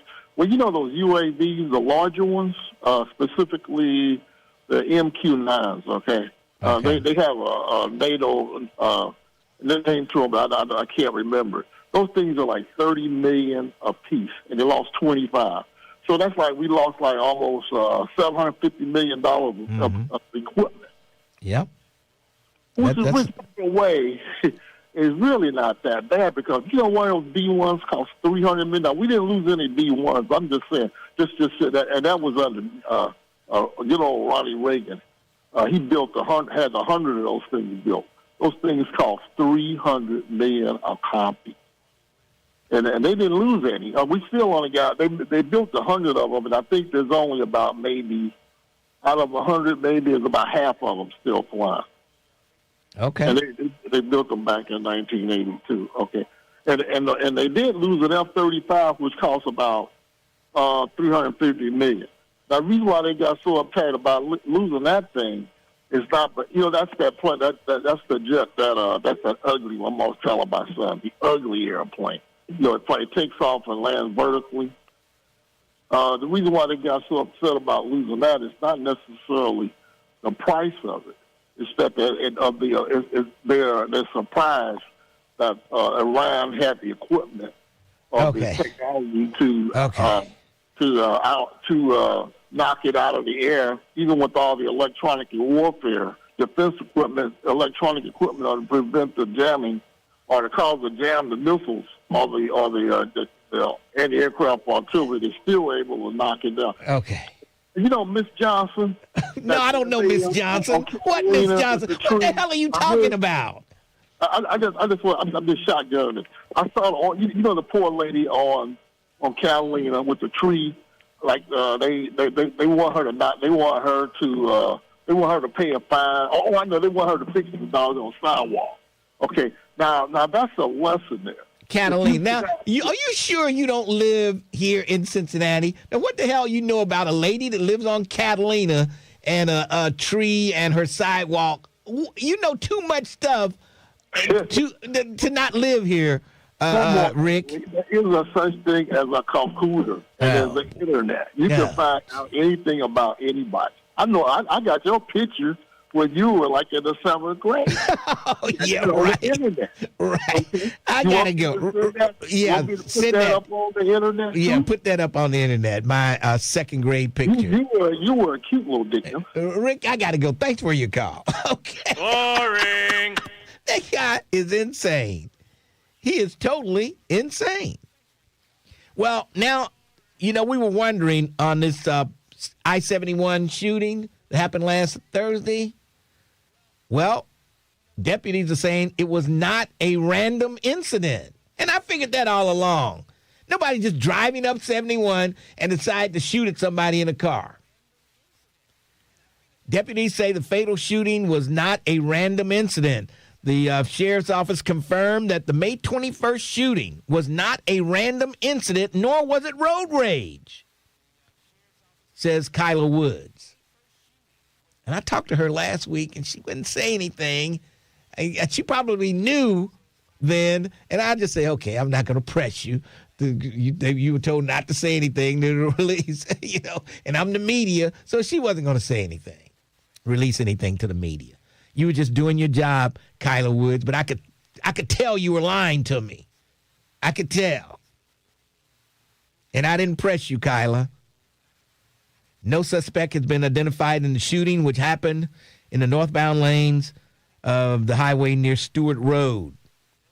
Robert Lee Rothwell III, 22, was a passenger in the Toyota Prius. And the woman who called 911 said they were just traveling, headed toward the Kenwood Mall, when somebody just drove up in a black SUV and fired at them. The woman said she didn't know why the man shot at them.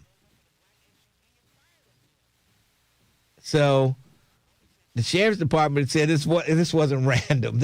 They're investigating. They're finding out more information, and I guess that's all they want to release today.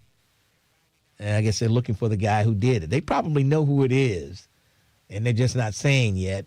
They want to catch him off guard. Yeah.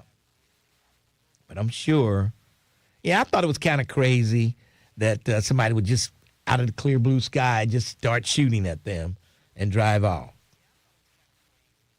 So we'll see. We'll see what's going to happen. There's a picture in the Inquirer, what we know about the growing threat of gun violence. And they've got some guns on a table that they've confiscated. And, man, some of these guns, looks like war. Like you would use them to fight in a war. All right, let's take a break. We'll come back. 513-749-1230. I mentioned some bars on the air on the Sunday Soul Classic the other day. Some bars people used to hang out at. But we had a great bar scene back in the 60s and 70s here in Cincinnati. We had a great bar scene here. I mean, there were bars black folks owned a lot of bars back in the day. They don't own as many today as they used to. But we had some great bars back then. And I mentioned a couple, and just a couple off the Shara Lounge. Some of the names. The Safari Club. The Satisfying Place. The Clock Bar. The Viking, the Palm Room, Uncle Milt's,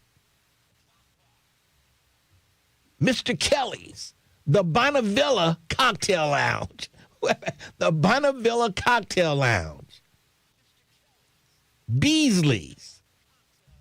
Did I leave any out? I'm sure if I did, somebody is going to tell, well, you left out this, the Tiger Lounge or whatever. Let's take a break. We'll come back. 12:30, The Buzz. Bringing you the stories that go beyond the headlines. The Tavis Smiley Show. This is Tavis Smiley.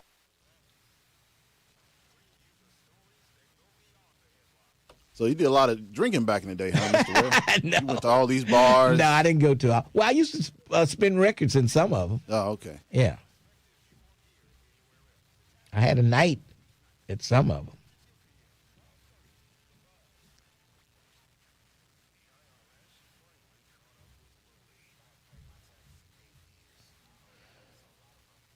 I'm trying to think. When I used to live in Evanston years ago, back in the 90s, it was some hole-in-the-wall bar. A couple of them they had over there in Evanston. I'm trying to remember the names of them. In Evanston? Yeah. Let's see. There was a bar right there, right across from that Marathon station on Montgomery Road near Dana. And I can't think of the name of that bar. Was it something with a P? Parker? No, Parkway. Oh, man. Somebody will tell me on YouTube, I know. I can't think of it. Miss Johnson's Bar and Lounge. I remember KT's Den. Somebody's on line one. I remember KT's Den. The Green-Eyed Monster used to spin records there. Mr. D's on California Avenue in Bond Hill. The Zodiac Bar. I remember the Zodiac Bar. Perkins Lounges. Yeah, that's what. I knew it was a P. Perkins, yeah.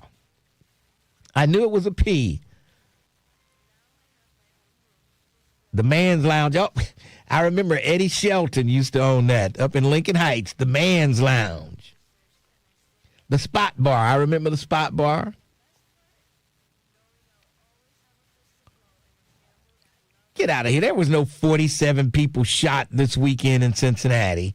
Yeah, that's crazy. White liar, quit lying on the city of Cincinnati, trying to make the mayor and the city manager look bad. Eddie Shelton lives in Houston now. Really? Okay. I'll try to look him up when I go to Houston for the Bengals game. What's up, James Taylor? Oh, did anybody watch Nemesis on Netflix? I remember Nemesis. I remember seeing that this weekend. Man, that was a hell of a movie, Nemesis. Anybody see that?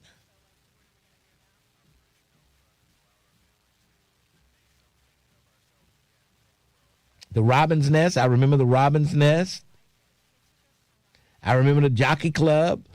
And there was a club on Reading Road, right there next to the what do they call it? The little shopping center there. And you go downstairs. It was under the ground. You go down under. Oh, what was the name of that bar? I know somebody on YouTube will tell me.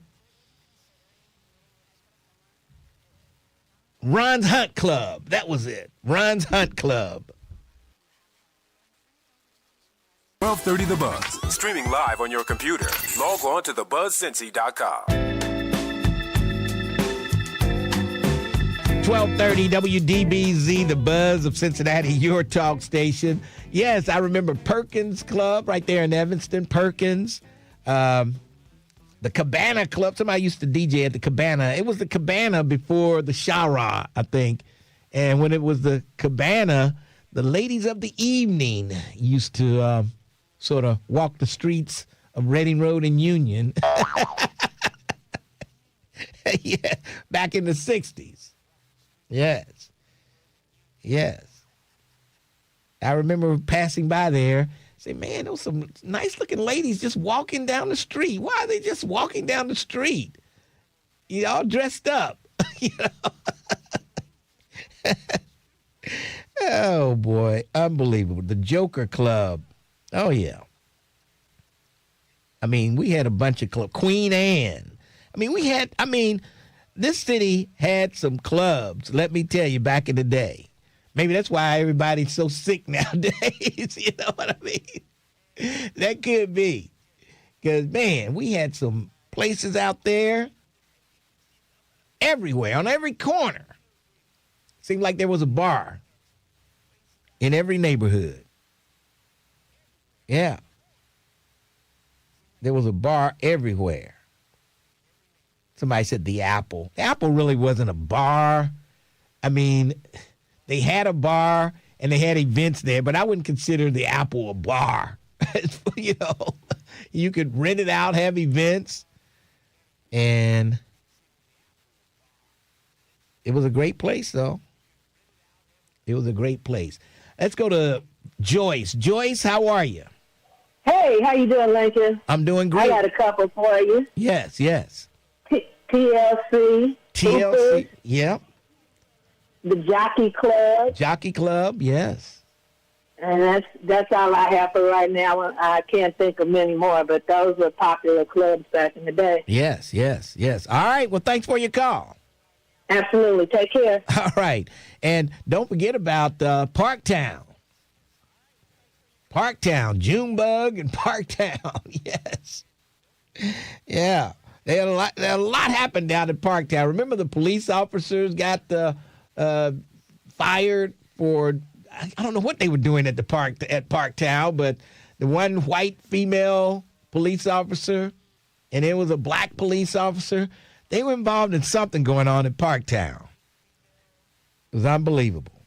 It was all over the news. All over the news. Did you consider Palm Room a bar? Yes, I did. Fast Freddy's, Queen Anne's, Jello's. Oh, yeah, Jello's was great over there in Covington, Kentucky. It was great. Jello's. We had the Wiz first anniversary party over at Jello's. Yeah. The Wiz first anniversary party. And I was working there at the time, at the Wiz. Unbelievable. Unbelievable. All right, 513-749-1230. Let's go to Bridget. Let's go to Bridget. Bridget, how are you? Bridget. Hey, how are you? Pretty good. Oh, Red J. Oh, Bridget Red J. Okay, all right, go ahead. No, Red J. Oh, you Red. Okay, Red J. You're the lady that. Okay, you were on Facebook this weekend. Okay, yes. You had your car towed, and yes. the Cincinnati police said you didn't have the proper tag. Your car wasn't registered. And you videotaped the entire thing when they came to tow your car out, and they wouldn't let you get anything out of the car. You had your, I don't know what all you had in there, your purse and stuff. I don't know what was in there, but they wouldn't let you get to it. Tell us, why did they tow your car? So when I got all the stuff back, they basically said it was a parking violation, but the car wasn't parked there even for like 3 minutes. I was in the store, came out. They looked at the tag, and they started laughing. And they were on bikes, actually. So, actually, they was going the opposite direction. So, usually, from my knowledge, what I understand is basically they have to have suspicion of a crime. They have to have suspicion that you're doing something wrong. Nobody was doing nothing wrong. But we know, of course, they have quota to meet. Well, so, that's all fine and dandy. Wait, hold on a second. Now, I don't know if you have to do something wrong other than be parked in the wrong place to get towed. But, in your case, you had a made-up license plate. What was on the plate? No, it's not made up. It's the difference between legal and lawful. Like I said, when I got the paperwork back, they said it was a parking violation. That's it. It was nothing about the tag or nothing. And then I did my research and my investigation, and I looked up some other stuff. The police didn't even take the tag, and they didn't even take the tag. The city of Cincinnati or the police didn't take the tag. It was an impound lot. So okay. I put in a paper because the sergeant gave me a paper for a claim down there. I put it in down there, and like I said, I'm just handling everything on the private side. But I did get the vehicle back, and they tried to say it wasn't registered. That wasn't true. It was under a trust, and they soon found out that when I called in about it. So, Yeah, just clearing up everything. Okay. You know, I don't want no problems with them, but like I said, you do have a right. Now, was this an Ohio state license plate? Like a plate like where you go and get it at none of that. But when it comes to it being the reason why they told it was for a parking violation. Okay. So you do have a right to go around privately. Like I said, it depends on if you're dealing in commerce, public, and private. Mm-hmm. And even the responses on the post, I kept on explaining that people, you got public and private. You know, like I said, usually it has to be a crime or something that they have suspicion of. There was no crime or no suspicion. Like I said, we know that they have quota to meet. They just basically looked at the tag and they started laughing. Well, so let me get to that. Yeah. They looked at the tag and they probably saw it was a homemade tag with private written on it, not a state of Ohio issued tag. You didn't have the little sticker there. If you've seen the picture and the video, you would know private wasn't the only thing on that tag. I couldn't see it that made well. Up, yeah, that's what I'm saying. You have to look at the video and look at that. So it wasn't made up. It wasn't a made up tag.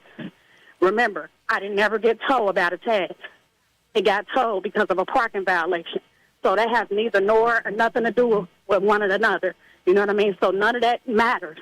The only thing is, like I said, you know, the car was there. You have a right to move around, all of that. So that was the only thing I'm sticking to. Like I said, they said it was a parking violation.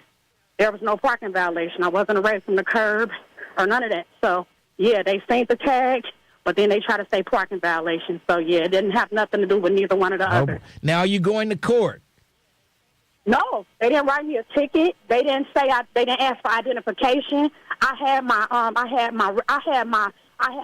title and everything on me. They never asked for any of that. So that, like I said, identification purposes, and like I said, everything was for informational, educational, and educational, entertainment purposes only. So it was more of a teachable moment because you do have rights. So, you know, I had experience with certain things, and I know you got rights. Yeah. So the recording was for a witness. I was there by myself. The recording is for a witness. It's not to bring up an uproar, to be dishonorable, to anything. But it was registered to a trust. Okay, so that's what I'm confused about. Normally, that's what I'm confused. If the car's in a trust, somebody has to. I mean, the title. Are you able, if the car's in a trust, who's responsible for the insurance? I guess the trust is, who is the executor of the trust? Stuff, like I said, that's on the private side. Publicly, exactly. That's on the private side. But publicly, it was registered. They said on the video it wasn't. They said it wasn't registered, and they did, and it was. And then they said that the police didn't take the tag. The impound lot did. They try to say something was illegal, but you got legal and lawful. So, like I said, there was no charges. There was no ticket. I had no ticket or anything. Like I said, it was towards the end of the month. They wanted its quota. Oh, you know what I mean? Yeah. Exactly. Okay. And so you were okay. Now let me ask you this one more time. Was the tag an Ohio state issued license plate? Like, I got a plate that says Ohio. No. Well, what kind of plate was it's it? Private. No. What's private? It's I don't understand the That's private. Not on the private side. I don't understand that. I don't understand private. What you're saying, private. Right. Like I said, I'm not going to go into all of the extra details, but the question was, it was a parking violation. They said it wasn't registered. It was. They didn't give me a chance to show them the documentation. And that's it. You know what I'm saying? But then the tag came up stolen. You know, that's all it's about. You know, so I did what I was supposed to do. You got to make sure you file complaints and you make sure you file claims on anything that you don't agree with. How much did they charge you? How much did they charge you for the $241? $241. Yes, they told it around 4 to 5 o'clock that evening, and this was before 9 o'clock in the morning. It was at $241. Jeez. Boy, oh boy. All right. Now, you're going to try to get your money back. Are you trying to get your money back? So, yes, I'm doing all of that. You know, it's all business because, of course, they got badge numbers, badge IDs. It's all business. So I do, like I said, I already put in my claim for that. They gave me a claim form. I did that. There's always ways to settle these things. There's always some way to settle these things. Regardless if they're trying to say you owe something, it's always a way to settle these things. All right. And like I said, based off the things I've been going through and the knowledge that I've known, like I said, you got to really be on your stuff and settle all your problems, period. I'm still confused by this license plate, and you won't fill me in on whether this was a legally issued license plate from the state of Ohio. No, it's not. It wasn't from Ohio, and it's private. It's private. And like I said, if you look at the video, you will see what else is said on the plate. So like I said, the tag came up, gone. Like I said, the police. Well, can you tell us? Can you tell us what was? Why can't you? If we can see it, if we look on the video, why can't you tell us what it said? It's not obscene, is it? No, it's nothing obscene because I always come in peace. What was on the plate? I always come in peace, you know. So yeah, so you have to look at the video, and then the recording that was done before I got on Facebook. The officers wanted to go live. I wasn't even putting him on live. Yeah. They asked me about, they said something about live. I wasn't trying to expose them or anything like that. They just asked, they said, "Are you on Facebook Live?" I said, "This was a normal video," and that's all it was. The video was just for, safety and informational purposes only. All right. It wanted to have it was about 4 or 5 cops around there at some point. Like 6 of them, like 5 or 6 of them. There was a lot of them around there. So I said, that's a lot of cops for just to tow a car. A lot of cops were around there just to tow a car. Exactly. That's exactly my point. And like I said, I just hope people watch the video and seeing that, okay, they didn't ask me for anything. They just told it. And that's the only reason why I said that's stealing is theft, because they didn't ask for any type of identification, none of that. And then they said it wasn't registered. But as we know, I went down there and showed them the title where it was. So that was my only thing I wanted to clear up. And the purpose, like I said, of the video was informational, entertainment, and educational purposes only. Like I said, we got a good police department. But if you do not know your rights, somebody could possibly get over on you. So you need to know what's going on. Well, I'm anxious to find out if you get refunded for this. Let us know, because I got a feeling that license plate is going to have everything to do with whether you get your money back or not. Hey, you got public and private, so public and private. Different you things. keep saying public and private. There's no private when it comes to license plate. Okay, like I said, my job. We got a good government. It's not my job to expose them or their secrets, but it's always a way you have to handle your affairs. Now, these license plates are sovereign citizens plates. I can't be a sovereign citizen. I can't be a king slave, I'm not a sovereign citizen. And then you got to ask everybody what that really means, what dictionary you looking in. All that stuff is, that's language. That's grammar syntax, that's just language. So, all right. Well, Red J, you're Red J on Facebook, so people can just go to Facebook and type in Red J, and they'll see this video that she's talking about. All right. Oh, yeah. Shout out to Champion Pryor, because some people had got on my post and they had put him up. They tagged him in. He inboxed me. That's how I got basically got in contact with you, Mr. Ware. So I want to thank you for taking the chance to listen to it, and then I appreciate Champion Pryor, the people's help. So appreciate you. All right. Thanks for your call. Right. We appreciate it. All right, no problem. All Have a right. good one. Yes. Okay. Can anybody make any sense out of that? It's got something to do with those plates. She said the cops were laughing at the plates. There's something awfully screwy going on around here. Yeah. So, I don't know. She said it's private. I don't know what that means. Let's take a break. We'll come back. 12:30, The Buzz. Hey, y'all, what up? This your boy, Ricky Smiley. I want to drop you an invite to something a little more personal. Oh, jeez. Somebody help me with this, please. She's leaving some stuff out, especially on this private thing. She keeps saying it's private.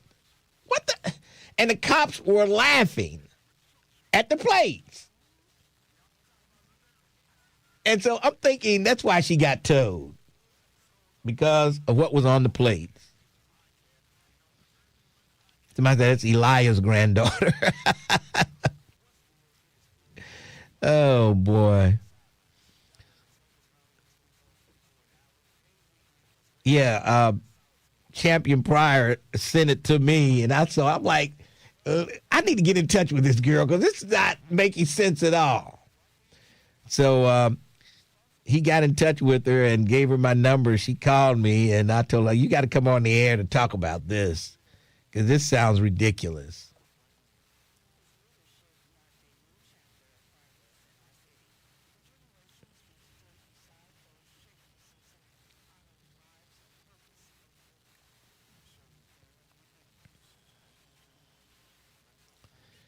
Yep, $200 and something later, one night. She had to pay $100 and something for the towing, and I guess to get it out of impoundment, it cost some money. So, does it just say private on the license? I don't know I couldn't see it. Can you see? You got it up over there? No, I'm looking at a photo of somebody. I guess some other folks was talking about on the website. Oh, okay. And it says private license plate, no driver's license or insurance required. That's what it says.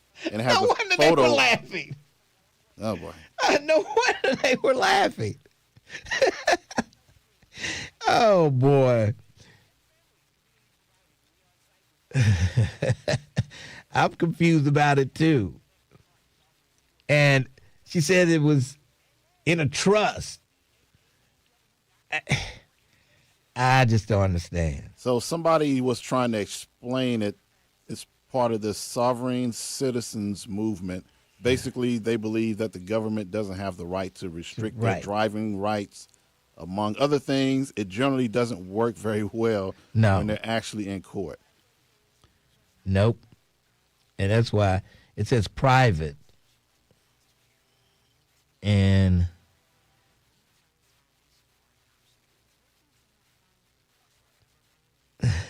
cops were laughing like we got a live one here. Maybe that's why I said we need backup for this lady because there was a bunch of cops around there. The tow truck just politely pulled up. They had to pull a car out from the curb because he couldn't, attach it. They pulled it out and hooked it up and drove on off. She's videotaping everything while they driving off with her car. She should have said she was Black Jesus. Then they probably would have responded a little better. Huh? Right. Now they would have shot her then. Oh, yeah. Yeah. Well, I was being sarcastic, by the way. I know you. Yeah. I know it. Female Black Jesus. Yeah. Paul Harvey even says something doesn't add up. Trump, stop trying to make sense of mental health patient. Oh, boy.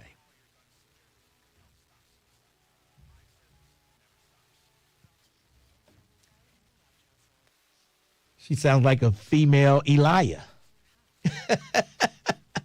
Not Elijah, but who's the guy? Deuteronomy. Is that Al? Al, yeah. A female Al.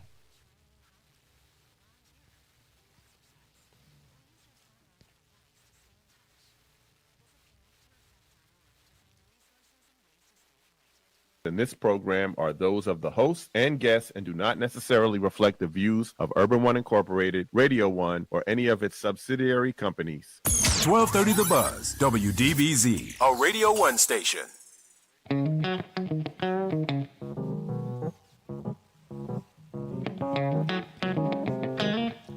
1230 WDBZ, the Buzz of Cincinnati, your talk station, the Lincoln Ware Show on a Tuesday. I keep having to say that over. Tuesday, not Monday. Today is Tuesday. And we've got a lot going on. Donald Trump attacks Iran. He says, we just want to blow up some of their missile launching sites to protect us. This is a defensive move right here. And, Trump is always talking about we got the greatest Navy in the world. If we got such a great Navy, why couldn't we open up the Strait of Hormuz? Why couldn't we open that up and not allow any Iranian boats or ships to come through there? And why couldn't we block that? We got all these carrier groups over there and everything. But we couldn't open it up. Nothing bad can happen. It can only good happen. Yes. Okay. Somebody said, ask Liz Ty to call in and explain. Yeah, where's Liz Ty when we need her? she's going to be a probate judge. Maybe she could tell us, how can you drive a car that's in a trust? How does that work? I don't know. Somebody has to be able to get the license and the insurance to cover you, whoever's driving. So I don't understand that. All right. 513-749-1230. Oh, we've got news coming up. I promise you. PVC, D from Westwood, James, Miss D, Miss Jones, all holding on. I promise you, we'll get to all of you on the other side of the news right here on 1230, The Buzz. 1230 AM, WDBZ, Cincinnati, an Urban One station. Listen online on thebuzzcincy.com. We are 1230 The Buzz, the home of the Lincoln Ware Show. Bond is being set for a man arrested after a Sunday shooting in Over the Rhine. Police say the incident Sunday afternoon at the Somerset Bar on East McMicken Avenue was a targeted one. The condition of the victim has not been reported. The suspect, Taviance Maxbury, faces charges including felonious assault. His bond was set yesterday at $555,000. An overnight shooting in Northside has left 4 people injured. The incident happened shortly before 2 a.m. at a location on Hamilton Avenue. 3 of the injured were taken for medical care, 1 in critical condition. Cincinnati police are investigating a fatal stabbing in Lower Price Hill.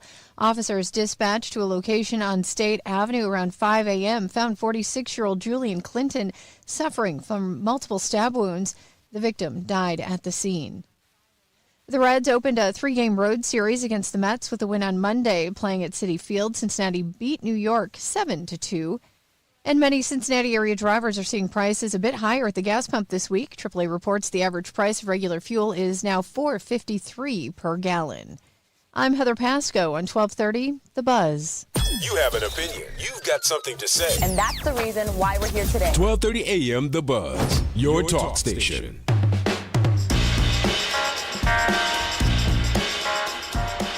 1230 WDBZ, The Buzz of Cincinnati, your talk station. Lincoln Ware with you till 1 o'clock this afternoon. And Terrence Howard on the ones and twos, laying them out there. Oh, man, I'm just loving the hits, baby. We loving it. Yes. All right. You don't hear much from Miss Nettie anymore on the ones and twos, you know? Maybe she's not loving this music anymore. Maybe she's busy with Mr. Frog. That could be. Maybe they're putting out their own hits right now. That could be. Yeah. And Frog's on the ones and twos. The hits just keep on coming. Oh, yeah. All right. Let's go to PVC. How you doing? Good afternoon, sir. Yeah. I just saw to mention, I don't think you mentioned, with all those bars, I don't think you mentioned KT's Den. That's the home of the Green-Eyed Monster. Yeah. He used to spin records over there. Yeah, KT's Den. Yeah, I remember it right on Vine Street. Yeah. It's now a church. Did you know it's now a church? Yeah. Yeah. Okay. All right. Yeah. How did that work out there? Huh? You know, I bet you more people went to that place as a bar than they go as a church. I don't see very many cars there. Yes. All right. Hey, thanks for your call, PVC. Yes, sir. Thanks a lot. All right. Oh, boy. I wonder, where did he get the name PVC? Does he put valves in and stuff? I don't know. But anyway, yeah, more people went to the KT's Den as a bar than when they switched it over to a church. How does that happen? People do not respect the churches of today. When that church was a bar, the Green-Eyed Monster was the DJ. Maybe he was the devil in disguise. But he had to come out from hiding and turn it into a church where it is still open today. Services start at 11:30 on Sunday morning. I want you to be there on time and ready to go. I'm going to rest this little feeble message, and we'll continue on. Let's move on to D from Westwood. D, then Miss Jones. D, how you doing? Hey, how you doing, Lincoln? I'm hanging in there. What's up? Hey, real quick. I'm currently 63 years old. Okay. But when I was 9 or 10, I I had a couple of uncles. Well, one of them took me. I didn't know. He took me to the Clark Bar on Vernon. Right. Okay. All right. And how was that experience? And then later on, and the story ain't over with. Later on that day, we went up to Johnny 7th Street when that was, I think, on Highland or something. Johnny 7th Street in, I think, I don't know where that was located. It was on top of the hill there by Channel 12, I know. I remember, yeah. And, well, my mother found out, and, well, she gave my uncle hell. You had my son where? Oh, boy. Unbelievable. I'm not a chance. Unbelievable. Hey, did anybody mention the Viking Lounge? Yes, I mentioned the Vikings, Uncle Milt's, and the whole I remember bit, when you was on CIN, you would talk about the Palm Room and, guess the Aces of Club. You used to talk about a lot of bars. Yes. There were a lot of bars back in those days. I don't know why there's not as many today as there were back then. What? And there's more people. Yeah, I know. It's more and people at one than it point, was we then. lived at the back of the Bonnevilla in Kennedy Heights. That was the Bonnevilla turned into Mr. Kelly's. That's right. Yeah. That's right. Yep. All right. All right. I'll let you go. Hey, D, thanks for your call. Unbelievable. Ms. Jones, how are you? I'm wonderful. How are you today? I'm hanging in there. What's going on? Listen, I was bringing my groceries in when you were talking about the bars, but I had a few, and if I'm being redundant, I'll apologize ahead of time. Let's hear them.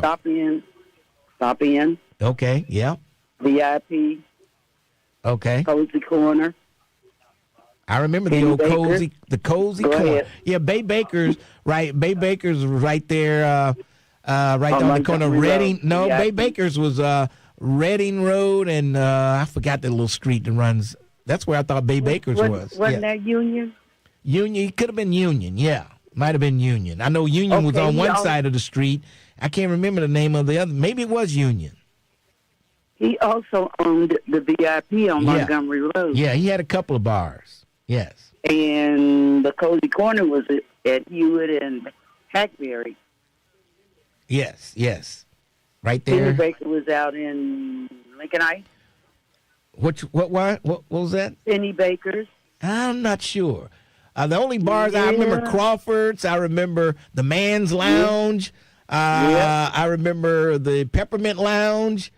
And Penny Baker had one out there too. That was another one out in Lincoln Heights. It was pretty popular. All right.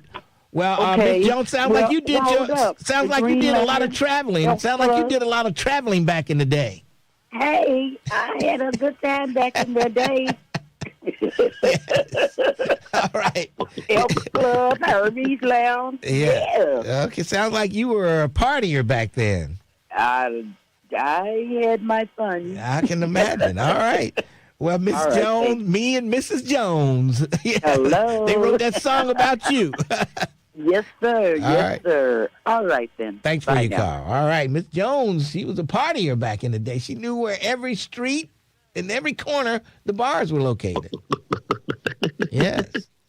Man, I tell you. Somebody said we owned a lot back in the 60s. Yes, we did. We had gas stations and all kind of stuff. And where are they now? Somebody said, I snuck into the Peppermint Lounge when I was in high school. Oh, boy. The Locks Club. Yeah, I remember the Locks Club out in Lincoln Heights. Or was that Laughlin? I don't know. It was right there on the border, I do believe. All right, who's next? Miss D. Miss D, how are you? Hey, Lincoln, how you doing? I'm hanging in there, Miss D. Good. I remember a few of them. You remember the House of Green Lights up in Coreyville, the House of Green. I don't remember that one. You remember Liberty Lounge? I remember the Liberty Lounge, yeah, down on Liberty Street, on the corner there. What was the guy? I went on a cruise, and this guy was on there who owned that place. I can't think of his name, but I went down there a couple of times after the cruise just to see him, because he was a real nice guy. Yeah. Right, and they was the only bar that stayed up until like 4 a.m., something like that, when we were in our heyday. Yeah, I remember the old Liberty Lounge. And we also had the wine bar, the plantation. There was a few of them. Yes. But anyway, linking back to Donald Trump and them and that little crew. Lincoln, why do you think Donald Trump them are calling this crap, these lies about nuclear weapons when? Why do you think they won't call it weapons of mass destruction? Yeah. Because why won't they call it that? Because people were lied to about that before, and they didn't want to use the same name again. Exactly. The same lie about Iraq is the same damn lie that they're telling now. Yeah. And here's one of the, I'm wondering, I need to ask you this, Link. With the 25th Amendment, right? Yes. Okay, the Congress, his Congress, the Republican Congress would have to remove him if that was invoked. Am I right? Well, I think the cabinet members have to invoke that. The cabinet members, I do believe. Well, who are they? It's not the lawmakers? Who's the cabinet members? Like who? Well, like Rubio, Rubio, Department of War, all those departments people he put there in place. They were, even though if he were sick and went crazy. I believe he is sick. He's going into one of them hospitals today. I know He's been there. He's been there quite a few times for a president to be here. Yeah, right. So I don't know. What I'm saying, what if they had because all of those guys are scared of him and scared of their jobs, etc. What do you think if they was able to have a secret vote, Lincoln, where no one would know how they voted to bring this man out of there? Well, see, could that happen? I mean, they could vote without him being there. They could all get together. No, I mean where no one would know. Just like when we go to the polls and we go in there, nobody knows how we voted. Could they do that in order to get him out of there is what I'm saying, I'm not sure. I'm not sure if they could or not. But if he's in that bad a shape, it wouldn't matter at that point, would it? I mean, I can't see him doing another 2 or 3 years. And my last point is gun control. I hope that they will ban that assault weapon, Lincoln. This stuff is out of hand. Too much gunplay. Well, I don't think the Republicans will ever ban assault weapons. They will never do it. They won't, but what about the rest of us? And what about the Democrats? They're so sorry. I don't even want to talk about them. And I'm out, Lincoln. Thanks. I hope you enjoyed your holiday. Thanks for your call, D. D is frustrated by what's going on in D.C. She says he won't make it a couple of more years. I don't know. They show pictures of his hands with those dark spots on them. Man, that looks horrible. And he claims from shaking too many hands. Unbelievable. All right. Lincoln, tell my Aunt D I said, what's up, nephew Rob G? Okay. All right. You folks on YouTube or something else. Unbelievable. And I did see, remember I talked to Al last week? I saw Al last week. I talked to him on the phone. I didn't see him, but I talked to him on the phone. He was talking about they had captured some aliens. One was in the praying mantis type alien. The other one was the big eyes alien, And I saw where somebody had told them that the United States had captured these beings from outer space. Somebody told them that. No one's ever had direct knowledge of seeing this. It's all hearsay. And until we see it for ourselves, it's hearsay. Now you can say that the government is they don't think Americans can they don't think the world can handle news that we're not the only ones here in the whole universe. We won't be able to handle that news, that we're not alone. We might freak out if we find that out. And what if these people don't have a God that says created them? They're afraid of that. I think that's the biggest reason why they want to keep it is because of religion. It would dismantle every religion, and they don't want to do that. No. It's too much money in religion. It's too much money. Unbelievable. Let's take a break. We'll come back. We've got James, Mike Kelly, Mike McCoy, Big Money, and Ozzy. And I think most of them talking about bar names. What is Anytime, people, they love to hear about old stores, old bars, and stuff like that. It fascinates people. They love to remember when. All right, we'll take a break and we'll come back and find out some of the bars' names we left out. I'm sure we missed a ton of them because there was a ton of them. There was one on every corner back in the day. Let's take a break. 12:30, The Buzz. What's happening, good people? It's your cousin Trip Fontaine, and this is the Trip After Dark. Somebody says UFO equals religion over. Yep. I'm sure some preachers are nervous out there, too, that wouldn't want that. They wouldn't want that out there. Yep. Lincoln, do you remember Golden Nugget on Queen City Avenue? I love that spot. Don't judge me. What? I don't remember the Golden Nugget on Queen City. I've heard of the Golden Nugget. I've never been there, but I heard of it. Yeah. I think that was, as you're going up Queen City, it's on the left-hand side. If you're going up Queen City, I do believe. I think I remember that club. But I thought it was like, early on, it was like a country western white boy club. That's what I thought. Oh, that's right. I think they changed it to the Nugget or something. It used to be the Golden Nugget, Yeah, and they changed it to the Nugget. Yeah, yeah. Oh, we got black folks in here now. It's Right. the Nugget.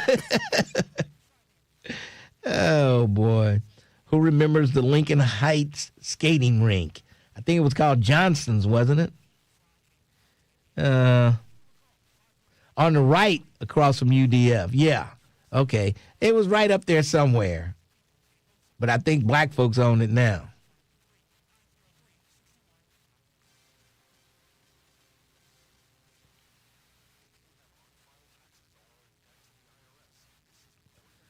Oh, somebody said, I enjoy hearing about Cincinnati nostalgia. I wasn't born here.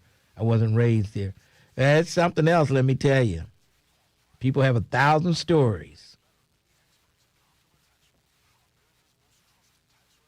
Can you imagine having a bar called The Satisfying Place? I mean, Oh, boy. You know why I'm here, The Satisfying Place. Unbelievable. Less than 2 weeks away from the pool's opening. All the 24 pools will be open. I think they open on June the 6th. I remember a long time ago, they had the pools open. And I think it was back when the Hoffman Elementary School pool was open back then. Mm-hmm. I went there. They had a little boy as a lifeguard. A little boy? Yeah, he couldn't be no more than 12. Oh, geez. I'm dead serious. Yeah, They were so short on lifeguards back then. Oh, my God. They hired him, and I was so scared for him. Oh, boy. Yeah. Jeez. Yep. Man.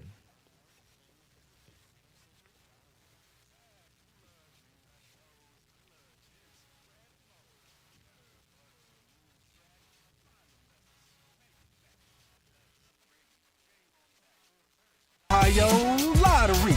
It's $30, yo. Cash word, it's fun to go with millions of prizes. Don't you know? Lottery players are subject to Ohio laws and commission regulations. Play responsibly. If you need to talk about it, we're here. 1230 AM WDBZ, your talk station. 1230 WDBZ, the buzz of Cincinnati. Somebody says, in the Inquirer today, they say Cincinnati is well positioned to host the 2029 NFL Draft. How about that? 2029. They're talking about it. We should have the hotel up and running by then. We got the reimagined convention center. We'll have the hotel. And the Regional Sports Commission said the Bengals are in an ongoing conversation with the NFL to bring the event and hundreds of thousands of spectators to Cincinnati. Yeah. So there was a letter of interest submitted to the NFL, but there's been no bid or proposal yet. So we'll see. We'll see. And Kroger Executive Vice President, this guy's name kills me, Tim Massa. Yeah. And the Jeff Birding and Phil Castellini and everybody's involved. So we'll see. We'll see if we get that. We can get that. All right. Let's go to James. James, how are you?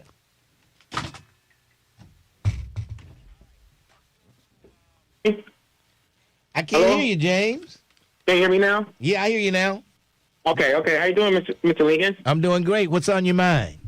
Oh, man, it's a good topic today. I like that about the old bars back in the day. I think that's all Cincinnatian used to do back then, is go to bars. Yeah. Jeez. Yes, sir. But nobody brought up this one bar there where you could sit in your car and drink and do all and party and stuff. Oh, that's the bump. You talking about the bump? The bump? Yeah, the bump. Yeah. Yeah.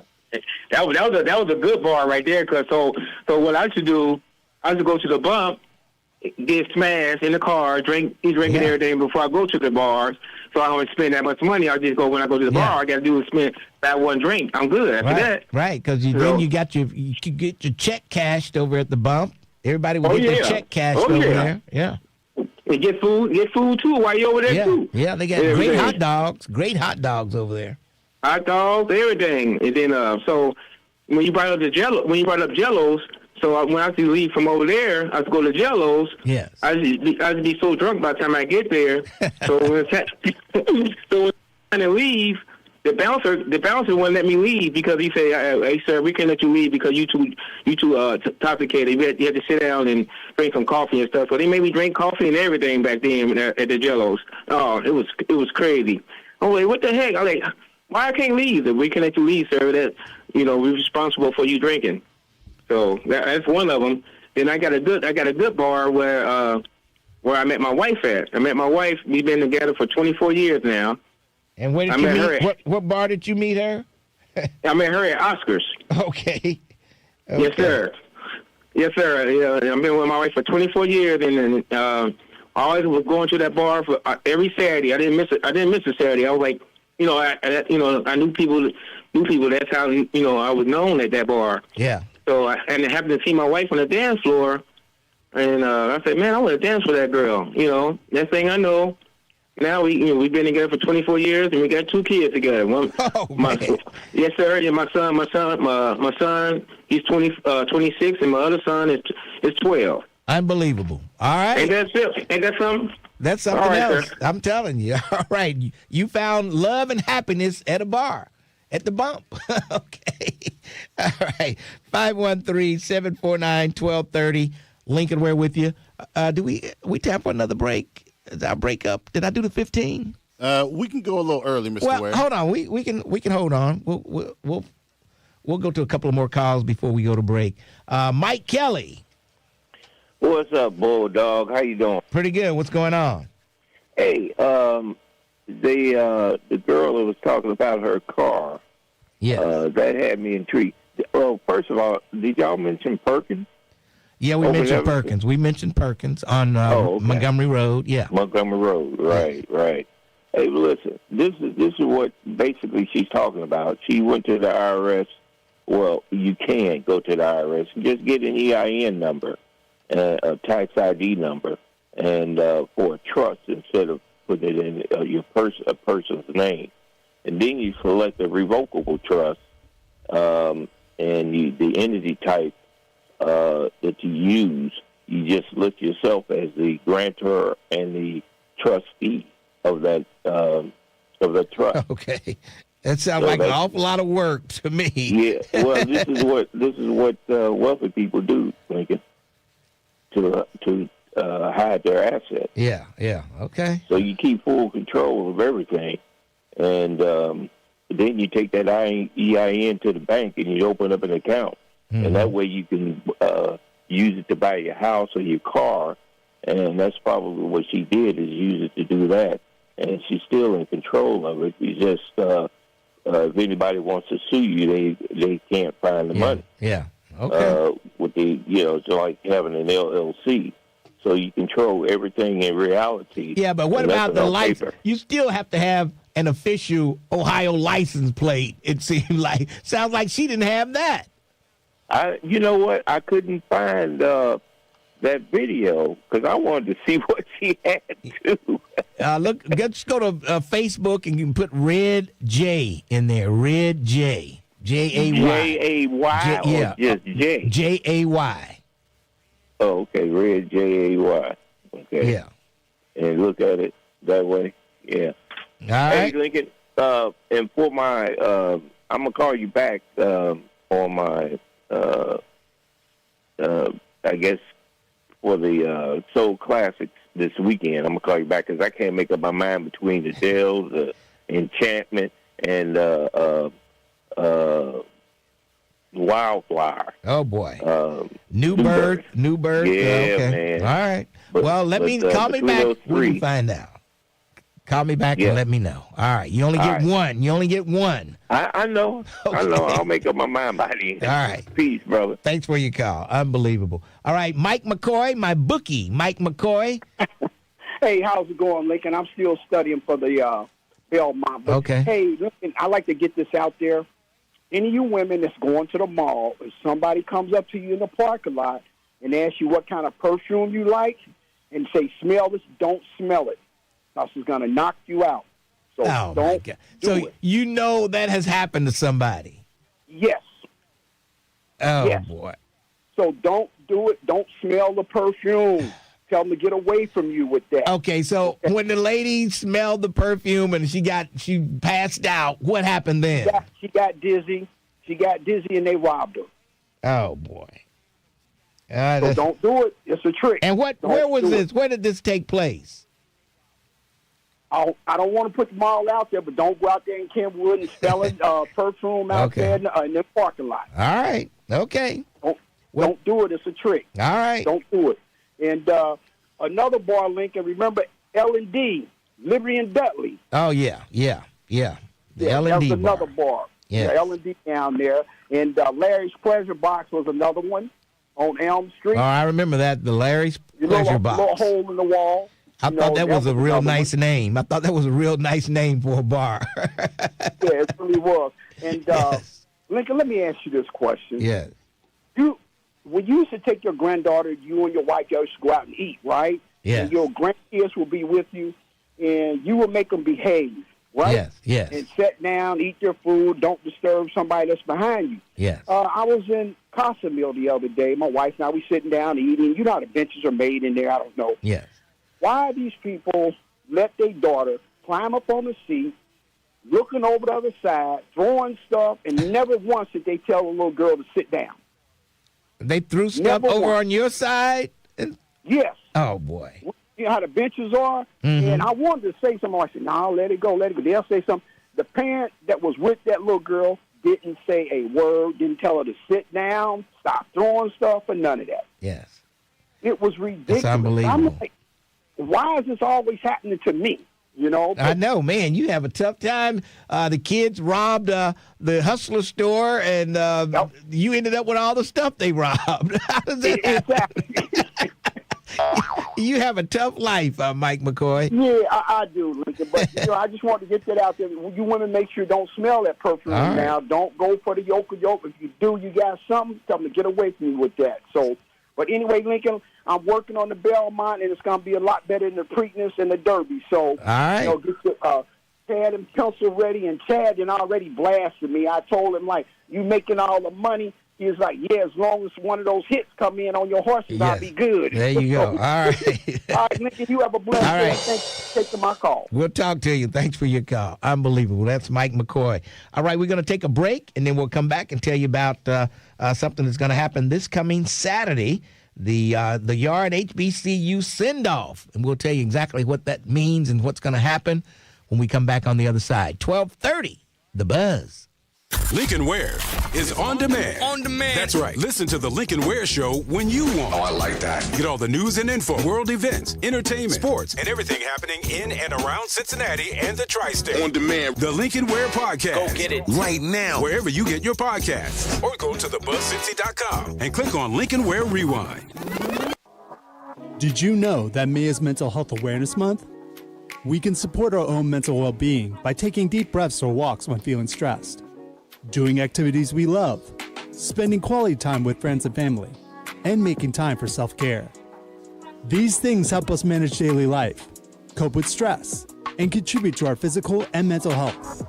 We can also support the mental well-being of our children in many ways. We can do mental health check-ins by asking kids how they are feeling. We can eat meals together and monitor the amount of time kids spend on social media. We can also ensure kids are involved with their friends in sports and activities they enjoy.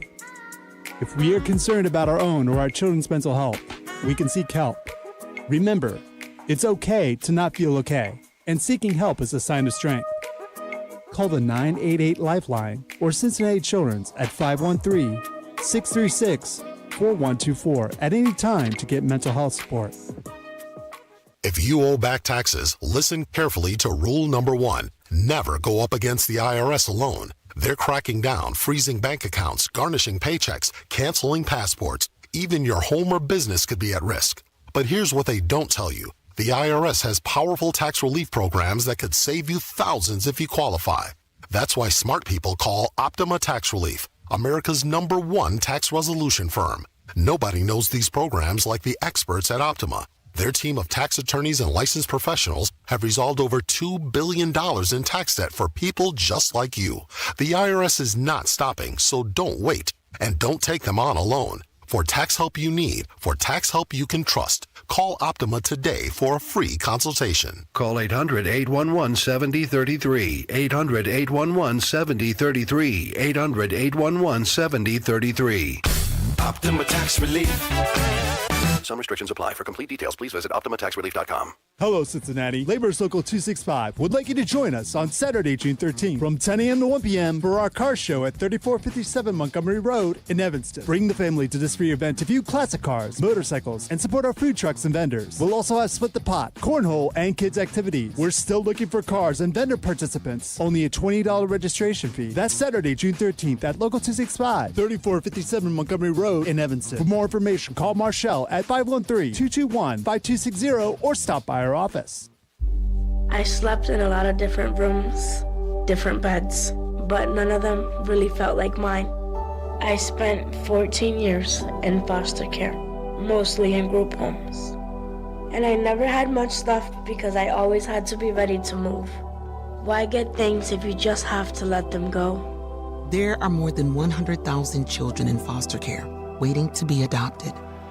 The Dave Thomas Foundation for Adoption is working to help find them a forever family and a permanent home of their own. Now I have my own room with walls that tell my story. I love hanging out in here. I play dress up with my sisters and I sing and make videos. But the best part, knowing I'll always have a place to go and a family that loves and supports me. If you have room in your home or your heart, see how you can help at davethomasfoundation.org. Wake up every weekday morning with Get Up Mornings with me, Erica Campbell, from 6 a.m. to 10 a.m. on 1230 The Buzz. 1230 WDBZ, the Buzz of Cincinnati, your talk station. Lincoln Ware with you. And let's see, Ray, Sean, Pharaoh, you can't call back again with bar names and trivia. You can't do that today. Call me back on let's see, Thursday, Pharaoh. Big Money and Ozzy holding on. We'll get to you. But right now, in the studio with me, none other than LaToya Turner, and she's with the HBCU Literacy Program. And LaToya, welcome to the show. Thank you. Thank you for having me. Well, tell us about the Big Yard HBCU send-off that's going to take place this coming Saturday. Tell us when and where and what time and what's going to happen. Yes, so this Saturday, May 30th, is our third annual HBCU send-off. It's taking place at South Avondale Middle School. The time is from 3 p.m. to 7 p.m., And for this HBCU send-off, so the goal is for us to get with community partners to have them to share information about HBCU-bound students. So any student in Cincinnati, any high school seniors who are headed to an HBCU this upcoming fall, those students will receive a hamper full of essentials to help them with their journey at their HBCU. We're also giving away 10 $500 scholarships. And then there's going to be marching band performance, community partners, vendors, a DJ, almost HBCU homecoming vibes for sure. That sounds like it. Sounds like it. Now, how long has this organization been around? So the HBCU Literacy Hub has been around for a year, but this organization was birthed through No Excuse College Tours and Programs with Eddie Hawkins, and then Brown Hands Literacy, which is a organization that I'm a founder of. We both came together and created a new organization. But the Yard HBCU Send-Off is in partnership with Cincinnati Public Schools, Easily Blessed, Cincinnati Culture Collective, the HBCU Literacy Hub, Brown Hands Literacy, No Excuse College Tours and Programs, Next Up Educators, and Chaos Organized. Okay. And this is going to take place at South Avondale School, correct? That is correct. So at South Avondale School, the outdoor space, we call it the Yard. And the reason why we call it the Yard, so we will have HBCU flags along the school. There's also 24 murals that are painted on the sidewalk that are represent HBCUs in literacy. So you'll get to see all of that when you're there at South Avondale for sure. And I'm sure you guys do a lot with the students over there too. Yes, it's not only the murals, but we have also programming where we go into the building and we do literacy and HBCU program. We were able to take some students to Central State University to a game. We were able to bring the rural court from Central State and Wilberforce University to read with students. So it's not just an outdoor beautification, but we go into the building and we want students to know, one, literacy is cool. We can't talk about HBCUs if we're not talking about the literacy piece. Because the truth is, if you can't read or write, you will have a very difficult time getting into an HBCU and also thriving there as well. Yeah, okay. All right. Well, that's good. You're starting with these kids early, too. You know, that matters. That makes that makes it a lot better. Yes. So now, if you're going to an HBCU this coming fall, what do they need to do? They have to call and sign up, or they just show up with a letter that shows they're going to go to an HBCU? How do they do this? Yes. So if you go to our website, which is hbculiteracyhub.org, there is a registration form. So HBCU-bound students, you must register in order to get access to all the things that we have for you.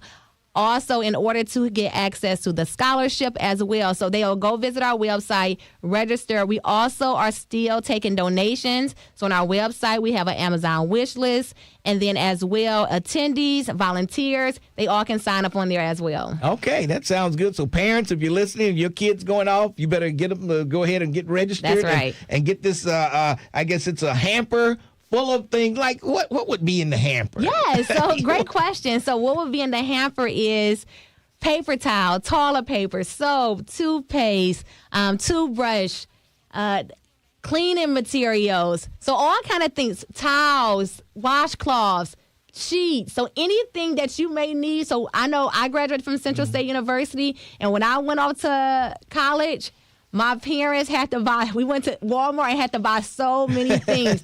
So all the things that I just said, it can get very costly. Yeah, it can. I had two of them go off, and I know what we had to buy. So, yes, it can be costly. Well, that's a great thing you're doing there, and I'm sure the parents will appreciate getting whatever's in that hamper. They will appreciate it. Yes. Absolutely.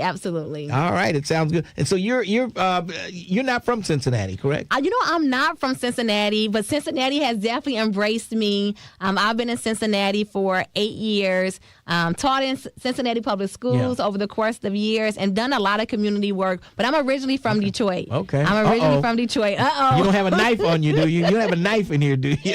I always get the Detroit joke, so no, I do not. Yes.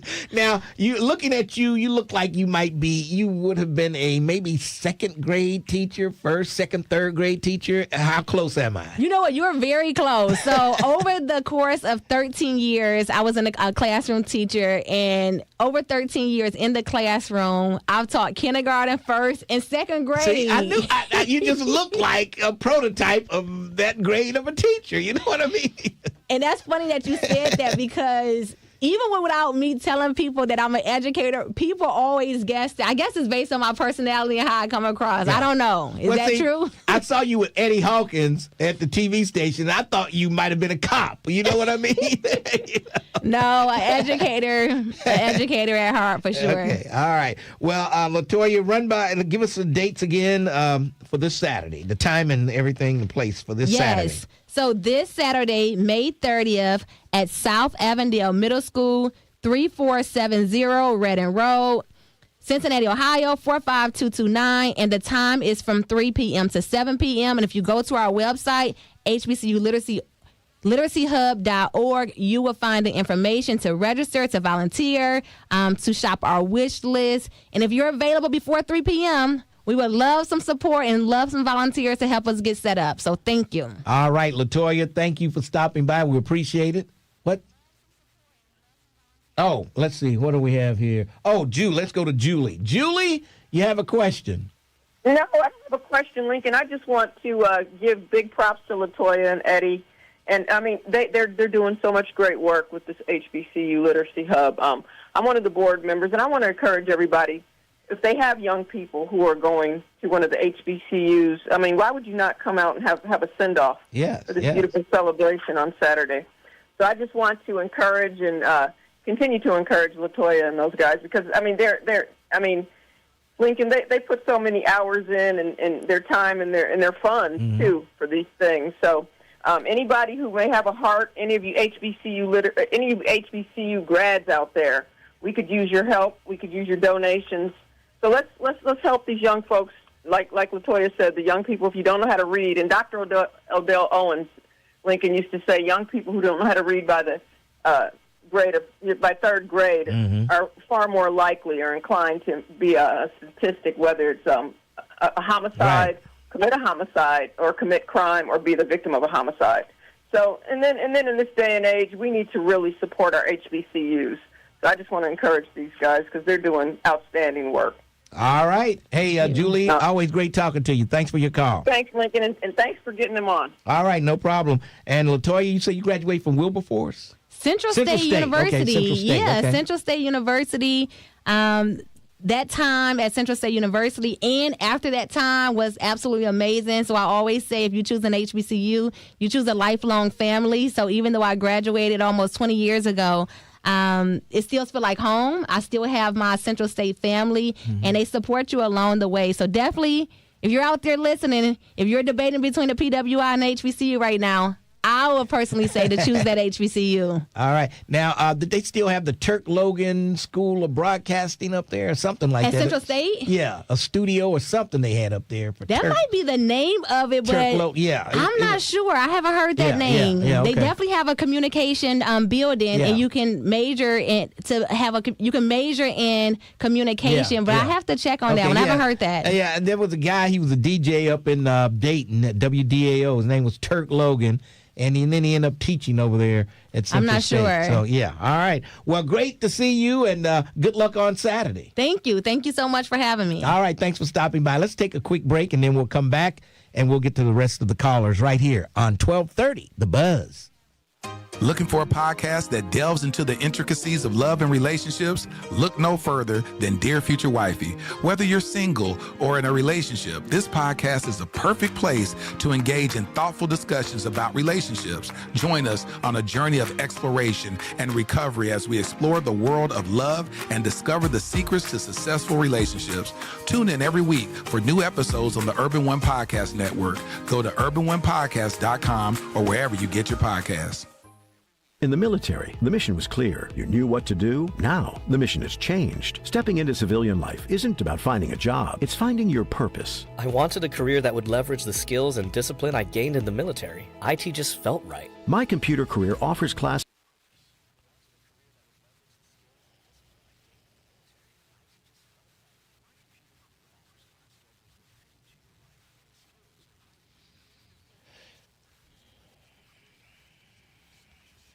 All right.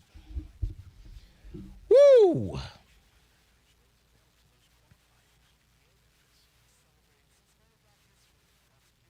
She looks like she's still in college. Yeah. Apparently, black don't crack. Oh boy! But she looks like the typical first, second, third grade teacher. The typical. Yeah, explain that look, Mr. Ware. I don't know. It's just the look that they have. It's just the look that they can deal with these little kids. You know what I mean? That age. She's got a mean backhand. That's what you're trying to say. No. She just. And notice she said she's used to getting the Detroit jokes. Oh, you got your knife on you. I thought that was a good one. Oh, boy. Oh, boy. I think Big Greg, he's from Detroit, isn't he? Big Greg? Yeah. Oh, yeah. Yeah. Bucky Naked. Yeah. Bucky Naked. Bucky Naked, yeah.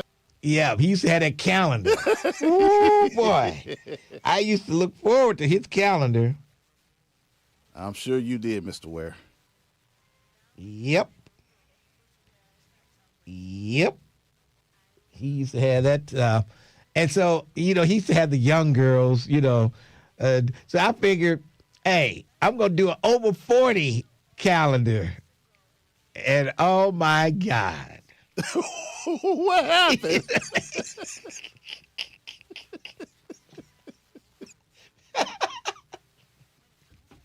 And we had people come over to Integrity Hall. Lord have mercy. What happened? I guess people think they look better and shape better than they actually are.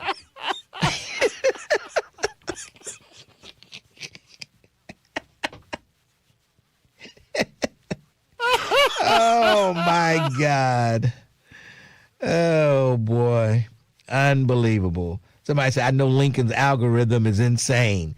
Yes, it is. My wife gets on me about that all the time. Oh, really? Because I'm like, I want to see stuff like on your phone. Why do I get all these big butts and all this stuff?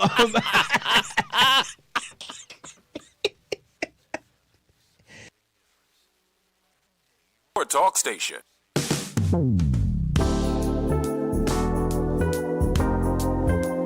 1230 WDBZ, the buzz of Cincinnati. We have some great conversations during the breaks on YouTube. Folks, if you're not subscribed, so you can get in on the chat and get in on some of the things that go on during the intermission, you're missing out on it. I'm telling you. Telling you. The Lincoln Ware calendar did not get off the ground. And I tell you, I'm just curious of why, Mr. Ware. I don't know I don't know why some of these people thought they could actually be on a calendar. We had a couple. We didn't have enough to fill 12 months out of the year. I don't know. That was crazy. It was crazy. And somebody asked, did Lady C get in on the calendar? I don't think she was there. I don't think she was. And I tell you, they ran Lady C off the air here. Some comments on Facebook when we had Facebook. And she said, forget you. I'm not coming back. So she don't even call anymore. I used to love talking to Lady C about her dates and all that stuff. She had a very interesting dating life. Yes, she did. Unbelievable. All right, 513-749-1230. And looks like Big Money is up. Big Money, how you doing? All right, what's going on, Lincoln? Hey, Big Money, if I had your money, I'd throw mine away. Well, I know what you mean. I know what you mean because I got something. But check this out. Y'all ain't mentioned my bar. And you know what? When I graduated from high school, my grandfather gave me my bar. And what was the name of that bar? Trotter's Cafe. What was it? Trotter's Cafe. Charlie's Cafe. Down on Bank Street. Okay. And then my aunt used to have a bar over the river called the Godfather. Okay. I've heard of the Godfather, but I never heard of Charlie's Cafe. Trotter's. Huh? Trotter's. Right around the corner from Queen Anne. Did you say Trotters?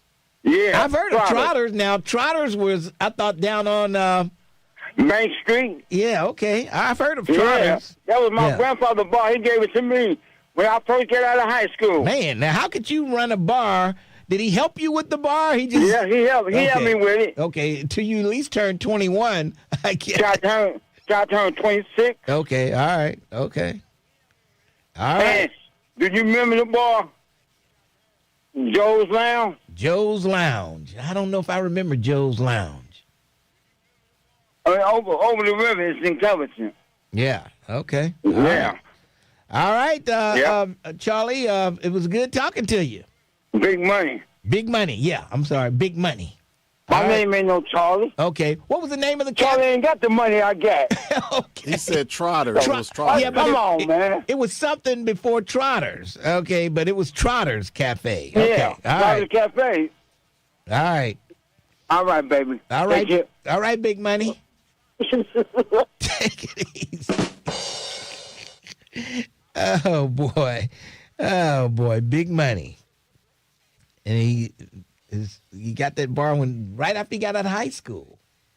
Unbelievable. He couldn't even sell the liquor in the cafe. Man.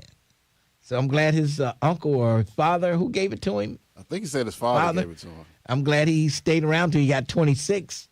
Anyway, till he was legal so that he could sell the liquor.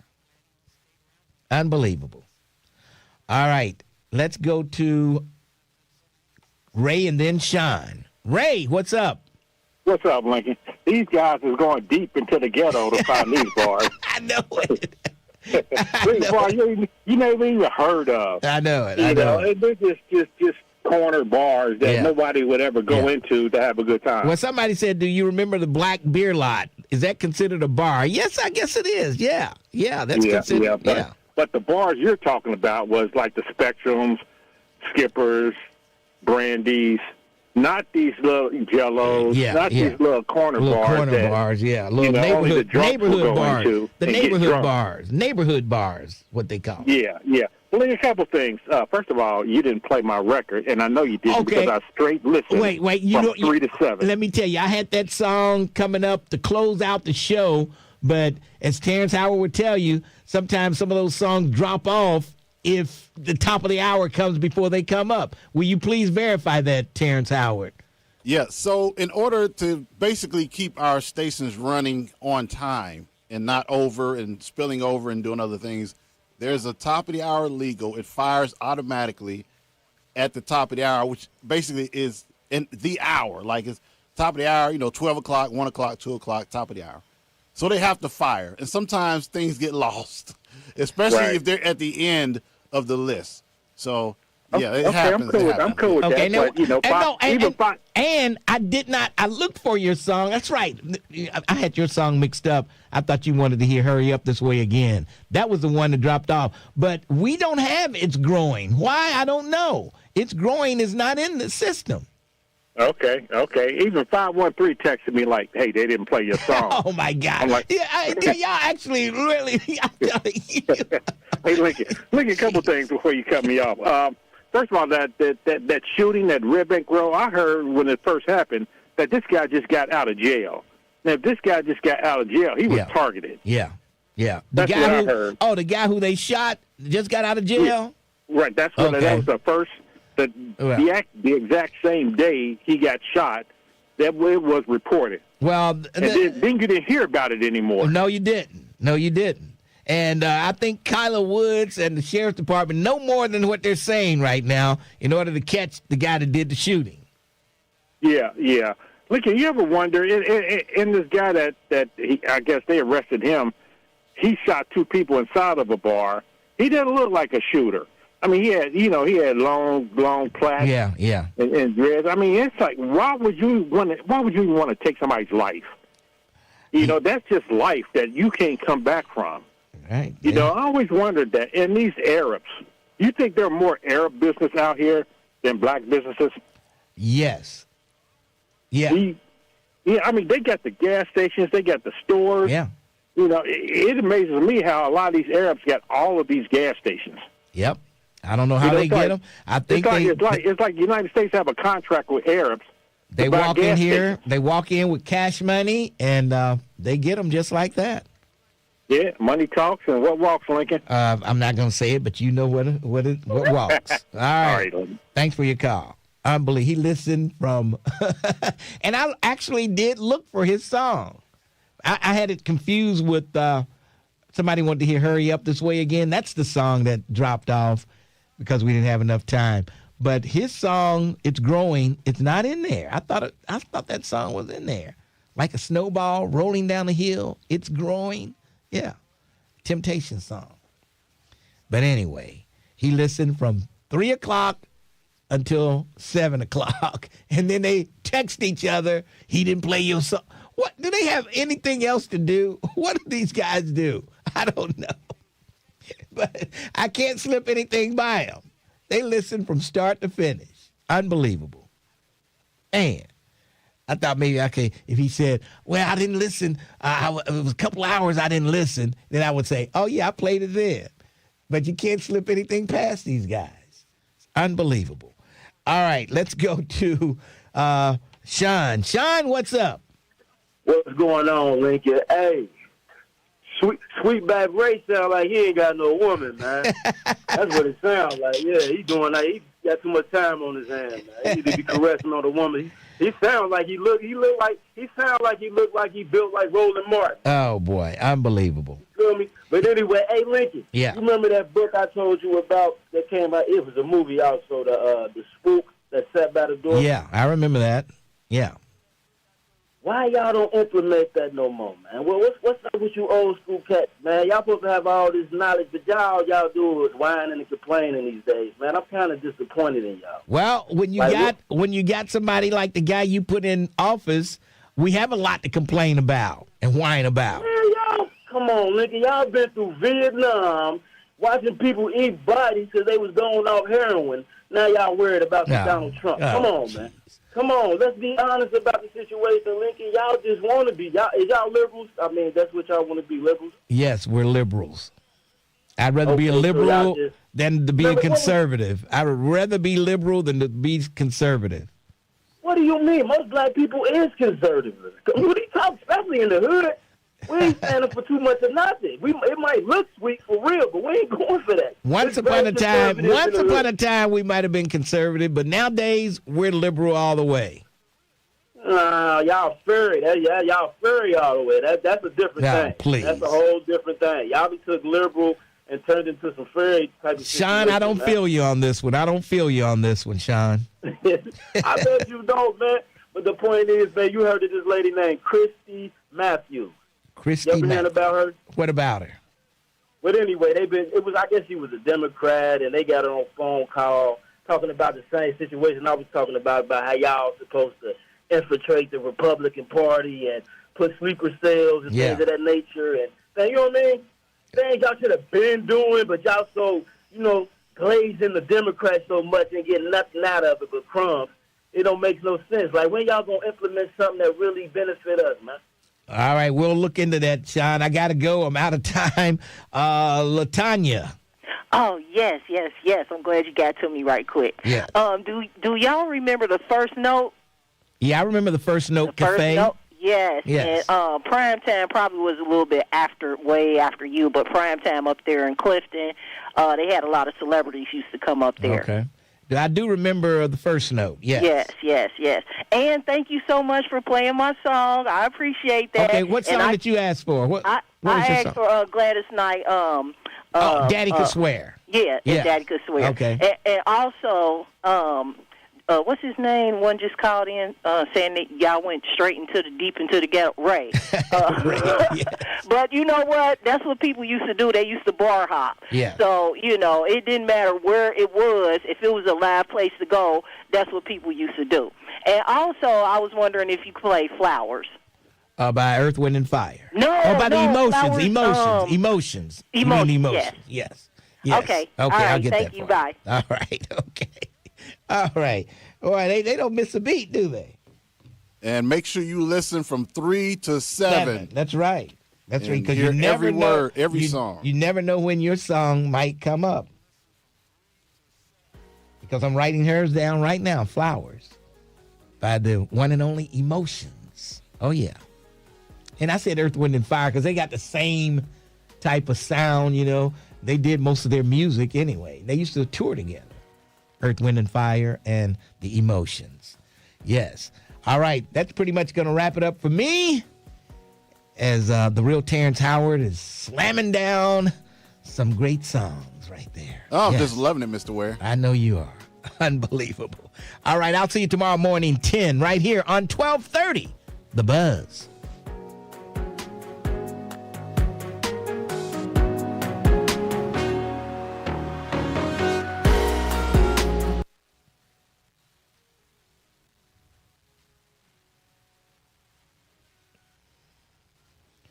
All right.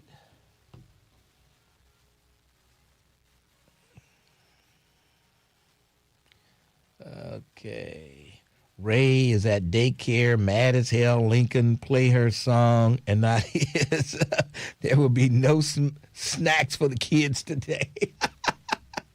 Yeah, I try to play most of your requests. I try to play most of them. I do remember playing her song, If Daddy Could Swear. Yes. And somebody wanted to hear Teddy Pendergrass. I think I played that. And it was some other stuff they wanted to hear. If you need to hear a song, I just go to YouTube. Okay. Oh, boy. But it's not as good as when somebody's playing it for you on the radio. See, there's a difference.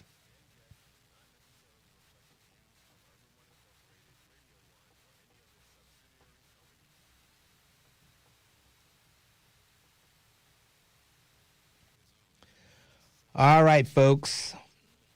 I got 2 meetings I got to get to today. My day never ends. You think it ends at 1, but a lot of time it's just beginning. I do more by 10 o'clock than most people do all day, whether you knew it or not. Someone listened at 7:05 and complained they did not get their song played. Oh, boy.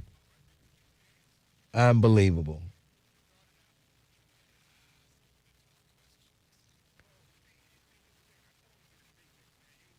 All right, folks, I'm out of here. See y'all later. You can sign off, Terrence Howard.